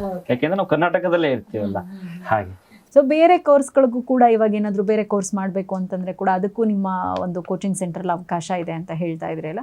ಸೊ ಹೆಂಗೆ ಅಂದರೆ ಈಗ ಸ್ಟೂಡೆಂಟ್ಸ್ ಬಂದಾಗ ಇವಾಗ ನಂಗೆ ಮೆಡಿಕಲ್ ಮಾಡೋಕ್ಕೆ ಇಷ್ಟ ಇಲ್ಲ, ಸೊ ನಾನು ಬೇರೆ ಕಡೆ ಹೋಗಬೇಕು ಅಥವಾ ಅಬ್ರಾಡ್ಗೆ ಹೋಗಬೇಕು, ಈ ಥರದ್ದು ಏನಾದರೂ ಇದ್ದಾಗ ಅವ್ರಿಗೆ ಯಾವ ರೀತಿ ನೀವು ಸಪೋರ್ಟಿವ್ ಆಗಿರ್ತೀವಿ? ಮೇಡಮ್, ಅದನ್ನು ತಗೊಳ್ಳೋದು ತುಂಬ ಕಡಿಮೆ ಸ್ಟೂಡೆಂಟ್ಸ್, USMLE ಮತ್ತು ಪ್ಲ್ಯಾಬಿಗೆ ತುಂಬ ಕಡಿಮೆ ಸ್ಟೂಡೆಂಟ್ಸ್ನ ತೊಗೊತೀವಿ. ಅದು ಇನ್ನೂ ಸ್ವಲ್ಪ ಟಫ್ ಎಕ್ಸಾಮ್ ಇರ್ತಕ್ಕಂಥದ್ದು. ಬಟ್ ನಮ್ಮದು main intention neat long term ಮತ್ತು ನೀಟ್ ರಿಪೀಟರ್, ಮತ್ತು ನಮ್ಮದು ಬೇರೆ ಕಾಲೇಜ್ ಇಲ್ಲ ಮೇಡಮ್, ಟ್ಯೂಷನ್ ಮತ್ತೊಂದು ಏನೂ ಇಲ್ಲ. ನೀಟ್ ರಿಪೀಟರ್ಸ್ಗೆ ಯಾವ ರೀತಿ ಇದೆ ಸರ್ ಕೋಚಿಂಗ್? ಹೆಂಗೆ ಮಾಡ್ತೀರಾ? ಇವಾಗ ಒಂದ್ಸಲ ನೀಟ್ ಅಟೆಂಪ್ಟ್ ಮಾಡ್ತಾರೆ, ಬಟ್ ಅದರಲ್ಲಿ ಒಂದು ಈಗ ನೀಟು ಸೆಕೆಂಡ್ PUC ಎಕ್ಸಾಮ್ ಮುಗಿಯುತ್ತೆ, ಮುಗಿದು ಒಂದು 80 to 90% ಬಂದಿರುತ್ತೆ ಮೇಡಮ್. ನೀಟ್ ಬರೀತಾರೆ, ನೀಟಲ್ಲಿ ಒಂದು 400, 350 ಈ ಥರ ಬರ್ತಕ್ಕಂಥದ್ದು. ಸೊ ಅವಾಗ ಮಕ್ಕಳು ಏನಂತಾರೆ, ನನಗೆ ಯಾಕೆ ಇಷ್ಟು ಕಡಿಮೆ ಪರ್ಸೆಂಟೇಜ್ ಮಾಡಿ, ಸೆಕೆಂಡ್ PUC ಒಳ್ಳೆ ಪರ್ಸೆಂಟೇಜ್ ತಗೊಂಡಿದ್ದೀನಿ, ಬಟ್ ನೀಟಲ್ಲಿ ಕಡಿಮೆ ಪರ್ಸೆಂಟೇಜ್ ಯಾಕೆ ಬರ್ತಾ ಇದೆ ಅಂತೇಳಿ. ಸೊ ಇಲ್ಲಿ ಏನಾಗುತ್ತೆ ಅಂದ್ರೆ ಮೇಡಮ್, ಬೇಸಿಕ್ ಕೊರತೆ ಮೇಡಮ್. ಮಕ್ಳು ಏನ್ ಮಾಡ್ತಾರೆ ಅಂತ ಹೇಳಿದ್ರೆ, ಫಸ್ಟ್ PUC ಇದು ಅಷ್ಟು 10th ವರೆಗೂ ತುಂಬಾ ಸ್ಟ್ರೆಸ್ ಅಲ್ಲಿ ಬಂದಿರ್ತಾರೆ. ಫಸ್ಟ್ PUC ಸ್ವಲ್ಪ ಫ್ರೀ ಆಗಿರೋಣ, ಸೆಕೆಂಡ್ PUC ಚೆನ್ನಾಗಿ ಓದೋಣ ಅಂತ ಅನ್ಕೊಂತಾರೆ. ಬಟ್ ತುಂಬಾ ಕಾನ್ಸೆಪ್ಟ್ಸ್ಗಳು ಸೆಕೆಂಡ್ PUC ನಿಂತಿರೋದೇ ಫಸ್ಟ್ PUC ಮೇಲೆ. ಸೊ ಅಲ್ಲಿ ಬ್ಯಾಕ್ ಆಗ್ತಕ್ಕಂಥದ್ದು. ಹಾಗಾಗಿ ನಮ್ಮಲ್ಲಿ ನೀಟ್ ಲಾಂಗ್ ಟರ್ಮ್ ಬರೋ ಸ್ಟೂಡೆಂಟ್ಸ್ಗಳಿಗೆ ಟೆಂತ್ ಬೇಸಿಕ್ಸ್ ಇಂದ first PUC basics, second PUC basics, first basics 1 ತಿಂಗಳು ಬೇಸಿಕ್ಸ್ ಹೇಳ್ಕೊಡ್ತೀವಿ ಮೇಡಮ್. ಫಿಸಿಕ್ಸ್ ಪ್ರಾಬ್ಲಮ್ಸ್ ಬರುತ್ತೆ, ಅವು ತುಂಬಾ ಕಷ್ಟ ಇರ್ತಕ್ಕಂಥದ್ದು. ಸೊ ಆ problems basic, maths short tricks, ಅದ್ರ ಈಸಿ ವೇ, ಇದೆಲ್ಲ 1 ತಿಂಗಳು ಬೇಸಿಕ್ಸ್ ತರ ಮಾಡಿನೇ ನಾವು ಫಸ್ಟ್ PUCದು ನೀಟ್ದು ಕೋಚಿಂಗ್ ಸ್ಟಾರ್ಟ್ ಮಾಡ್ತಕ್ಕಂಥದ್ದು ಮೇಡಮ್, ನೀಟ್ ರಿಪೀಟರ್ ಮಕ್ಳುಗಳಿಗೆ. ಸೊ ಮತ್ತೆ ಅದೇ ನಮ್ಮಲ್ಲಿ ಅಂತ ಹೇಳಿದ್ರೆ 50 ಮಕ್ಳು ಇರೋದ್ರಿಂದ ಅದು ತುಂಬಾ ಅವ್ರಿಗೆ ಅಟೆನ್ಷನ್ ಸಿಗುತ್ತೆ ಮಕ್ಳುಗಳಿಗೆ. ಹಾಗೆ ಓಕೆ, ಇವಾಗ ಗೂಗಲಲ್ಲಿ ಸರ್ಚ್ ಮಾಡಿದ್ರೆ ನಿಮ್ಮದು ಈಗ ಟಾಪ್ ರೇಟಿಂಗ್ ಇರುವಂಥ ಎಕ್ಸಲೆನ್ಸ್ ನೀಟ್ ಅಕಾಡೆಮಿ ಒಂದು ಉತ್ತಮವಾದಂಥ ಸಂಸ್ಥೆಯಾಗಿ ಇವತ್ತು ಬೆಳೆದು ನಿಂತಿದೆ. ಸೊ ಸಾಕಷ್ಟು ಎಂಕ್ವೈರೀಸು ಕೂಡ ಬರ್ತಾ ಇರುತ್ತೆ. ಇವಾಗ ಎಲ್ಲರಿಗೂ ಬೆಸ್ಟ್ ಅಕಾಡೆಮಿಯಲ್ಲಿ ಕೋಚಿಂಗ್ ತೊಗೋಬೇಕು ಅಂತಲೇ ಇರುತ್ತೆ, ಆದರೆ ನಿಮ್ಮಲ್ಲಿ ಲಿಮಿಟೆಡ್ ಸ್ಟೂಡೆಂಟ್ಸ್ಗಳು ಕೂಡ ಇರುತ್ತೆ. ಸೊ ನೀವು ಹೆಂಗೆ ಚೂಸ್ ಮಾಡ್ತೀರಿ? ಇವಾಗ 50 ಜನ ಸ್ಟೂಡೆಂಟ್ಸ್ ಇದ್ದಾಗ ಸಾಕಷ್ಟು ಕಾಲ್ಸ್ ಕೂಡ ಬರ್ತಿರುತ್ತೆ, ಸಾಕಷ್ಟು ಜನ ಎಂಕ್ವೈರಿ ಮಾಡೋದಕ್ಕೆ ಬರ್ತಿರ್ತಾರೆ, ಹೆಂಗೆ ಸೆಲೆಕ್ಟ್ ಮಾಡ್ಕೋತೀರಿ? ಮೇಡಮ್ ನಾನು ಕೂಡ ರಾಜೇಶ್ ಜೈನ್ ಸರ್, ನಮ್ಮ ಸೆಕ್ರೆಟರಿ ಸರ್ ಸ್ಟೂಡೆಂಟ್. ಸೊ ನಾವು ವಿದ್ಯಾರ್ಥಿಯಲ್ಲಿ ಏನ್ ಎಕ್ಸ್ಪೆಕ್ಟ್ ಮಾಡ್ತೀವಿ ಅಂದ್ರೆ ಒಂದು ಶ್ರದ್ಧೆ, ಭಕ್ತಿ, ಅವರ ಇಚ್ಛಾಶಕ್ತಿ, ಇವು 3 ಇದ್ರೆ ಮೇಡಮ್ ನಾನು ಖಂಡಿತ ಅವರಿಗೆ ತಗೊಳ್ತಕ್ಕಂಥದ್ದು. ಇವು 3 ಇದ್ರೆ ಆ ವ್ಯಕ್ತಿನ ಎಲ್ಲಿ ಬೇಕಾದ್ರೂ ನಾವು ಯಾವ ರೀತಿ ಬೇಕಾದ್ರೂ ಮೌಲ್ಡ್ ಮಾಡ್ಬೋದು, ಯಾವ ರೀತಿ ಬೇಕಾದ್ರೂ ಇದು ಮಾಡ್ಬೋದು. ಸೊ ಹಾಗಾಗಿ ವಿದ್ಯಾರ್ಥಿಯಲ್ಲಿ ಹೀಗೆ 10th percentage, second PUC percent, it doesn't matter for us madam. So ಅವ್ರಿಗೊಂದು 5-6 ಕ್ವಶನ್ಸ್ ಕೇಳ್ತೀವಿ. ಅದ್ರ ಜೊತೆಗೆ ಅವನ ಡಿಸಿಪ್ಲಿನ್, ಪೊಲೈಟ್ನೆಸ್, ಶ್ರದ್ಧೆ, ಭಕ್ತಿ ಇದೆಲ್ಲವೂ ನೋಡ್ಕೊಂಡು ನಾವು ತಗೊಂತೀವಿ ಮೇಡಮ್ ಒಂದು ಸ್ಟೂಡೆಂಟ್ ನಮ್ಮ ಕೋಚಿಂಗ್. ಈಗ ಶರತ್ ಅವರೇ, ನಿಮಗೆ ಸೆಲೆಕ್ಟ್ ಆದಾಗ ಯಾವ ರೀತಿ ಡೌಟ್ಸ್ ಇತ್ತು? ಇವಾಗ ಅಲ್ಲಿಂದ ಇಲ್ಲಿ ತನಕ ಬರಬೇಕು, ಇಲ್ಲಿರೋದು ಹೆಂಗೆ, ಇವ್ರು ಹೆಂಗೆ ಕೋಚಿಂಗ್ ಕೊಡ್ತಾರೋ, ಮತ್ತು ಮೆಡಿಕಲ್ ಓದಬೇಕು ಅಂತಂದರೆ ಎಷ್ಟು ಖರ್ಚಾಗುತ್ತೆ, ನಿಮಗೂ ಒಂದಷ್ಟು ಐಡಿಯಾ ಇರುತ್ತೆ. ಬಟ್ ನಿಮ್ಮಮ್ಮ ಹೇಳ್ತಿದ್ರು ನಮ್ಮ ಮನೆಯಲ್ಲಿ ಆರ್ಥಿಕ ಪರಿಸ್ಥಿತಿ ಕೂಡ ಅಷ್ಟು ಚೆನ್ನಾಗಿರಲಿಲ್ಲ ಅಂತ. ಎಷ್ಟು ಮಟ್ಟಿಗೆ ಕಾನ್ಫಿಡೆಂಟ್ ಆಗಿದ್ರಿ ನೀವು? ನನಗೆ ಪೂರ್ತಿ ಕಾನ್ಫಿಡೆನ್ಸ್ ಇತ್ತು ಮ್ಯಾಮ್ ಆಗುತ್ತೆ ಅಂತ. ಇಲ್ಲಿಗೆ ಹೇಳ್ದಲ್ಲ ಮ್ಯಾಮ್ ಆಗಲೇ, ರಾಜೇಶ್ ಸರ್ ಅವರು ಮತ್ತೆ ಶಶಿಕಾಂತ್ ಸರ್ ಅವರು ತುಂಬಾ ಹೆಲ್ಪ್ ಮಾಡಿದ್ದಾರೆ ಅಂತ. ಅದೇ ರೀತಿ ಅವರೇ ಎಲ್ಲ ನಿಮ್ಗೆ ಏನು ಬೇಸಿಕ್ ಕ್ವಶನ್ಸ್ ಏನಿತ್ತು ಅವ್ರು ನಿಮ್ಮನ್ನು ಕಾಂಟ್ಯಾಕ್ಟ್ ಮಾಡಿದಾಗ, ಓಕೆ ನಿಮ್ಮನ್ನು ಸೆಲೆಕ್ಟ್ ಮಾಡ್ಕೊಂಡಾಗ ಈ ವಿದ್ಯಾರ್ಥಿ ಕೇಪಬಲ್ ಇದ್ದಾನೆ, ಒಂದು ಒಳ್ಳೆ ಕೋಚಿಂಗ್ ಕೊಟ್ಟರೆ ಒಳ್ಳೆ ಮೆಡಿಕಲ್ ಕಾಲೇಜಲ್ಲಿ ಸೀಟ್ ಸಿಕ್ಕಿ ಒಂದು ಒಳ್ಳೆ ಉತ್ತಮ ಡಾಕ್ಟರಾಗಿ ಆಚೆ ಬರ್ತಾನೆ ಅನ್ನೋ ಅವ್ರ ಕಾನ್ಫಿಡೆನ್ಸ್ ಇದ್ದಾಗ ನೀವು ಅವ್ರ ಜೊತೆ ಮಾತಾಡಬೇಕಾದ್ರೆ ನಿಮ್ದೊಂದು ಬೇಸಿಕ್ ಒಂದಷ್ಟು ವಿದ್ಯಾರ್ಥಿಗಳಿಗೆ ಒಂದಷ್ಟು ಕ್ವಶನ್ಸ್ ಇರುತ್ತೆ, ಒಂದಷ್ಟು ಡೌಟ್ಸ್ ಇರುತ್ತೆ, ಹೆಂಗೆ ಅವ್ರ ಜೊತೆ ನೀವು ಇಂಟ್ರಾಕ್ಟ್ ಮಾಡಿದ್ರಿ ಅಂತ? ಮ್ಯಾಮ್ ಏನಿಲ್ಲ ಮ್ಯಾಮ್, ಎಲ್ಲ ಅವರೇನು ಮಾಡ್ಕೊಂಡಿದ್ರು. ಸ್ಟಾರ್ಟಿಂಗ್ ಬಂದಾಗ ನಿನಗೆ ಇರೋಕ್ಕಾಗುತ್ತಾ ಅದೇನೇನು ಕೇಳೇ ಇಲ್ಲ ಮ್ಯಾಮ್. ಅವರು ನಿನ್ಗೆ ಓದೋಕ್ಕಾಗುತ್ತಾ ಅಂತ ಕೇಳಿದ್ರು ಮ್ಯಾಮ್. ಫಸ್ಟ್ ಓದೋಕ್ಕಾಗುತ್ತಾ ಅಂತ ಕೇಳಿದ್ರೆ ಹ್ಞೂ ಅಂದಿದ್ದೆ, ಅದಕ್ಕೆ ಕರ್ಕೊಂಡು ಹೋಗಿದ್ರು ಮ್ಯಾಮ್. ಓಕೆ, ಆಮೇಲೆ ವಿದ್ಯಾರ್ಥಿಗಳಿಗೆ ಆತ್ಮಸ್ಥೈರ್ಯ ತುಂಬೋದು ತುಂಬಾ ಇಂಪಾರ್ಟೆಂಟು. ಅದರಲ್ಲೂ ಎಸ್ಪೆಷಲಿ ಈಗ ಹಳ್ಳಿ ಭಾಗದಿಂದ ಬರುವಂಥ ವಿದ್ಯಾರ್ಥಿಗಳಿಗೆ, ಆರ್ಥಿಕವಾಗಿ ಸದೃಢ ಆಗಿಲ್ಲದೆ ಇರುವಂಥ ವಿದ್ಯಾರ್ಥಿಗಳಿಗೆ ಆ ಒಂದು ಮಾರಲ್ ಸಪೋರ್ಟ್ ಇದೆಯಲ್ಲ, ನಿನ್ನ ಕೈಲಿ ಇರೋಕ್ಕಾಗತ್ತಾ, ಫೀಸ್ ಕಟ್ಟೋಕ್ಕಾಗತ್ತಾ, ಇಷ್ಟ ಆಗುತ್ತೆ, ನಿಮ್ಮ ಪೇರೆಂಟ್ಸ್ ಅಫೋರ್ಡ್ ಮಾಡ್ತಾರಾ, ಇಷ್ಟು ಫೀಸ್ ತೊಗೊಂಬನ್ನಿ, ಇಷ್ಟೊಳಗೆ ಕಟ್ಬಿಡ್ಬೇಕು ಅನ್ನೋದಕ್ಕಿಂತ ಹೆಚ್ಚಾಗಿ ನಿಂಗೆ ಓದೋಕ್ಕಾಗತ್ತಾ, ನೀನು ಓದ್ತೀನಿ ಅಂದರೆ ನಾವು ಸಪೋರ್ಟ್ ಮಾಡ್ತೀವಿ ಅನ್ನೋ ಮಾರಲ್ ಸಪೋರ್ಟ್ ಇದೆಯಲ್ಲ, ಅದು ಎಷ್ಟೋ ಒಂದು ಚೈತನ್ಯ ಹೆಚ್ಚಿಸ್ಬಿಡತ್ತೆ. ಸೊ ಹೆಂಗೆ ಬೇಸಿಕಲಿ ನೀವು ಈ ರೀತಿಯಾಗಿ ಒಬ್ಬ ಸ್ಟೂಡೆಂಟ್ಸ್ಗಳಿಗೆ ಚೈತನ್ಯ ತುಂಬೋದಿರ್ಬೋದು, ಕಾನ್ಸಂಟ್ರೇಟ್ ಮಾಡೋದಿರ್ಬೋದು, ಹೆಂಗೆ ಮಾಡ್ತೀರಿ? ನಿಮ್ಮ ಟೀಮ್ ಹೆಂಗೆ ವರ್ಕ್ ಮಾಡುತ್ತೆ ಅಂತ? ಅಂದರೆ ನಾವು ಒಂದು 8 ಮೆಂಬರ್ಸ್ ಲೆಕ್ಚರ್ಸ್ ಏನಿದ್ದೀವಿ ನಾವು ಎಲ್ಲ ಭಾಗದಲ್ಲಿ ಬೀದರು, ಯಾದಗಿರಿ, ರಾಯಚೂರು, ಬಳ್ಳಾರಿ, ಕೊಪ್ಪಳ, ಈ ಕಡೆ ಉತ್ತರ ಕನ್ನಡ, ಶಿವಮೊಗ್ಗ, ಚಿಕ್ಕಮಗಳೂರು ಎಲ್ಲ ಕಡೆ ವರ್ಕ್ ಮಾಡಿರೋದು. ಇಷ್ಟು ವರ್ಷ ನಾವು ಎಲ್ಲ ಟೀಚ್ ಮಾಡಿ ವಿಸಿಟಿಂಗ್ ಫ್ಯಾಕಲ್ಟಿ ಆಗಿ. ಸೊ ಹಾಗಾಗಿ 10 ವರ್ಷದಿಂದ ಕೂಡ ನಾವೆಲ್ಲ ಒಟ್ಟಿಗೆ ಇದ್ದೀವಿ ಲೆಕ್ಚರರ್ಸ್. ಸೊ ಹಾಗಾಗಿ ಏನಂತ ಹೇಳಿದ್ರೆ ಒಂದು ಸ್ಟೂಡೆಂಟ್ಸ್, ಒಂದು ಲಿಮಿಟೆಡ್ ಸ್ಟೂಡೆಂಟ್ಸ್ ಅಲ್ವಾ, ಈ ಸ್ಟೂಡೆಂಟ್ಸ್ಗೆ ಈ ಕೊರತೆ ಆಗಿದೆ, ಈ ಕಾನ್ಸೆಪ್ಟ್ಸ್ ಅರ್ಥ ಆಗಿಲ್ಲ ಅಂತೇಳಿ ನಾವು ಈಗ ಫಿಸಿಕ್ಸ್ ಲೆಕ್ಚರಿಗೆ ಹೇಳೋದು. ಫಿಸಿಕ್ಸ್ ಲೆಕ್ಚರ್ ಪಾಠ ಮಾಡಬೇಕಾದ್ರೆ ಇವ್ನಿಗೆ ಇದು ಡೌಟ್ ಇದೆ ಅಂತ. ಫಿಸಿಕಲ್ ಕೆಮಿಸ್ಟ್ರಿ ಮತ್ತೆ ಸ್ಟ್ರಕ್ಚರ್ ಆಫ್ ಆಟಮ್ ಮತ್ತೆ ಫಿಸಿಕ್ಸ್ ತುಂಬಾ ಚಾಪ್ಟರ್ಸ್ ಲಿಂಕ್ ಇರ್ತಕ್ಕಂಥದ್ದು. ಸೊ ಇವ್ನಿಗೆ ಇದು ಅರ್ಥ ಆಗಿಲ್ಲ, ಇವ್ನಿಗೆ ಪ್ರಾಬ್ಲಮ್ ಮಾಡಲಿಲ್ಲ ಅಂತೇಳಿ. ಸೊ ಹಾಗೆ ನಮ್ಮದೊಂದು ಗ್ರೂಪ್ ಆಫ್ ಲೆಕ್ಚರರ್ಸ್ ವರ್ಕ್ ಅಲ್ಲ ಮೇಡಮ್, ಹಾಗೆ ಅದೊಂದು ಮಕ್ಕಳಿಗೆ ಫಾಲೋ ಅಪ್ ಮಾಡ್ತಾ ಹೋಗ್ತೀವಿ ಮೇಡಮ್ ನಾವು. ಓಕೆ ಅಮ್ಮ, ಇವಾಗ ಮಗ ಫಸ್ಟ್ ಇಯರ್ ಓದ್ತಾ ಇದ್ದಾರೆ, ಇವತ್ತಿಷ್ಟೆಲ್ಲ ಮಾಡ್ತಾ ಇದ್ದಾರೆ. ನೀವು ಹೇಳ್ತಾ ಇದ್ರಿ ಫೀಸ್ ಕಟ್ಟೋಕ್ಕೂ ಕೂಡ ನಮಗೆ ಆಗ್ತಿರ್ಲಿಲ್ಲ, ನಮಗೆ ಅಷ್ಟೊಂದು ನಾವು ಆರ್ಥಿಕವಾಗಿ ಸದೃಢರಾಗಿರಲಿಲ್ಲ ಅಂತ. ಬಟ್ ಈಗ ಹೆಂಗೆ ಅನ್ನಿಸ್ತಾ ಇದೆ ನಿಮಗೆ? ಹೆಂಗೆ ಮ್ಯಾನೇಜ್ ಮಾಡ್ತಿದ್ದೀರಾ ಎಲ್ಲ? ಏನಂದ್ರೆ ತುಂಬ ಖುಷಿ ಆಗತ್ತೆ ಮೇಡಮ್ ಅವರೇ. ನಮ್ಗೆ ಎಷ್ಟೇ ಕಷ್ಟ ಆಗಲಿ, ನಮ್ಮ ಮಗ ಓದ್ತಿದ್ದಾನಲ್ಲ, ನಾವು ಎಷ್ಟೇ ಕಷ್ಟ ಇದ್ರೂ ನಾವು ಕಷ್ಟಪಟ್ಟಾಗಲಿ ನಮ್ಮ ಮಗ ಓದಿಸ್ಬೇಕಂತ ಧೈರ್ಯ ಇದೆ ಮೇಡಮ್. ಓಕೆ, ಇವಾಗ ಒಂದು ಮೆಡಿಕಲ್ ಸೀಟ್ ತೊಗೊಬೇಕಂದ್ರೆ ಕೋಟ್ಯಾಂತರ ರೂಪಾಯಿ ಖರ್ಚು ಮಾಡಬೇಕು, ಒಳ್ಳೆ ಸ್ಕೋರಿಂಗ್ ಬಂದಿಲ್ಲ ಅಥವಾ ಒಂದು ಒಳ್ಳೆ ಕಾಲೇಜಲ್ಲಿ ಸೀಟ್ ತಗೋ. ಎಷ್ಟು ಫೀಸ್ ಕಟ್ಟಿದ್ರಿ ಈಗ ನಿಮ್ಮ ಮಗಂಗೆ? 75,000 ಮೇಡಮ್. 75,000 ಎಲ್ಲಿ, 1 ಕೋಟಿ ಎಲ್ಲಿ? ಅಥವಾ ಪೇಮೆಂಟ್ ಸೀಟ್ ಅಂತಂದ್ರೆ 75,000 ನಮ್ಗೆ ಕಟ್ಟಕ್ಕೆ ಆಗಿರಲಿಲ್ಲ ಮೇಡಮ್. ಓಕೆ ಅರ್ಧ ಅಮೌಂಟ್ ಕಟ್ಟಿದ್ದಾರೆ. ಓಕೆ, ಆ ಮಟ್ಟಿಗೆ ನಿಮ್ಮ ಮಗಂಗೆ ಅವ್ರು ಹೆಲ್ಪ್ ಮಾಡ್ತಾ ಇದ್ದಾರೆ. ಓಕೆ, ನಿನ್ನ ಫ್ರೆಂಡ್ಸ್ ಎಲ್ಲ ಏನು ಹೇಳ್ತಾರೆ ಶರತ್ ಕುಮಾರ್ ಅವರೇ? ನಿನ್ನ ಜೊತೆನೂ ಯಾರಾದರೂ ಒಂದಷ್ಟು ಜನ ಬಂದಿದ್ರಾ ಇಲ್ಲಿ ಕೋಚಿಂಗ್ ತೊಗೊಳಕ್ಕೆ, ಅಥವಾ ನೀನು ಈ ಅಚೀವ್ಮೆಂಟ್ ಮಾಡಿದ್ಮೇಲೆ ನಿನಗೆ ಯಾವ ರೀತಿ ಎಂಕ್ವೈರೀಸ್ ಬರ್ತಾ ಇದೆ? ಈಗ ಯಾವ ಕೋಚಿಂಗ್ ಸೆಂಟರಲ್ಲಿ ನೀವು ಕೋಚಿಂಗ್ ತೊಗೊಂಡ್ರಿ, ಹೇಗೆ ಅಂತ ಯಾವ ರೀತಿ ಕೇಳ್ತಾರೆ ನಿಮ್ಮ ಕಾಲೇಜಲ್ಲಿ? ನಿನ್ನ ಫ್ರೆಂಡ್ಸ್ ಇರ್ಬೋದು ಅಥವಾ ನಿನ್ನ ಜೂನಿಯರ್ಸ್ ಇರ್ಬೋದು, ಯಾವ ರೀತಿ ನಿನಗೆ ಎಂಕ್ವೈರೀಸ್ ಬರ್ತಾ ಇದೆ? ಹಾಂ, ಓಕೆ. ನೀವು ಕೂಡ ನಿಮ್ಗೆ ಯಾರಾದರೂ ಕೇಳಿದ್ರೆ ನೀವು ಈ ನೀಟ್ ಕೋಚಿಂಗ್ ಸೆಂಟರ್ನ ರೆಫರ್ ಮಾಡ್ತೀರಿ? ಅಕಾಮಿಡೇಷನ್ ಎಲ್ಲ ಅವರೇ ಮಾಡಿಕೊಟ್ರಾ ನಿಮಗೆ ಇಲ್ಲಿ ಬಂದಮೇಲೆ?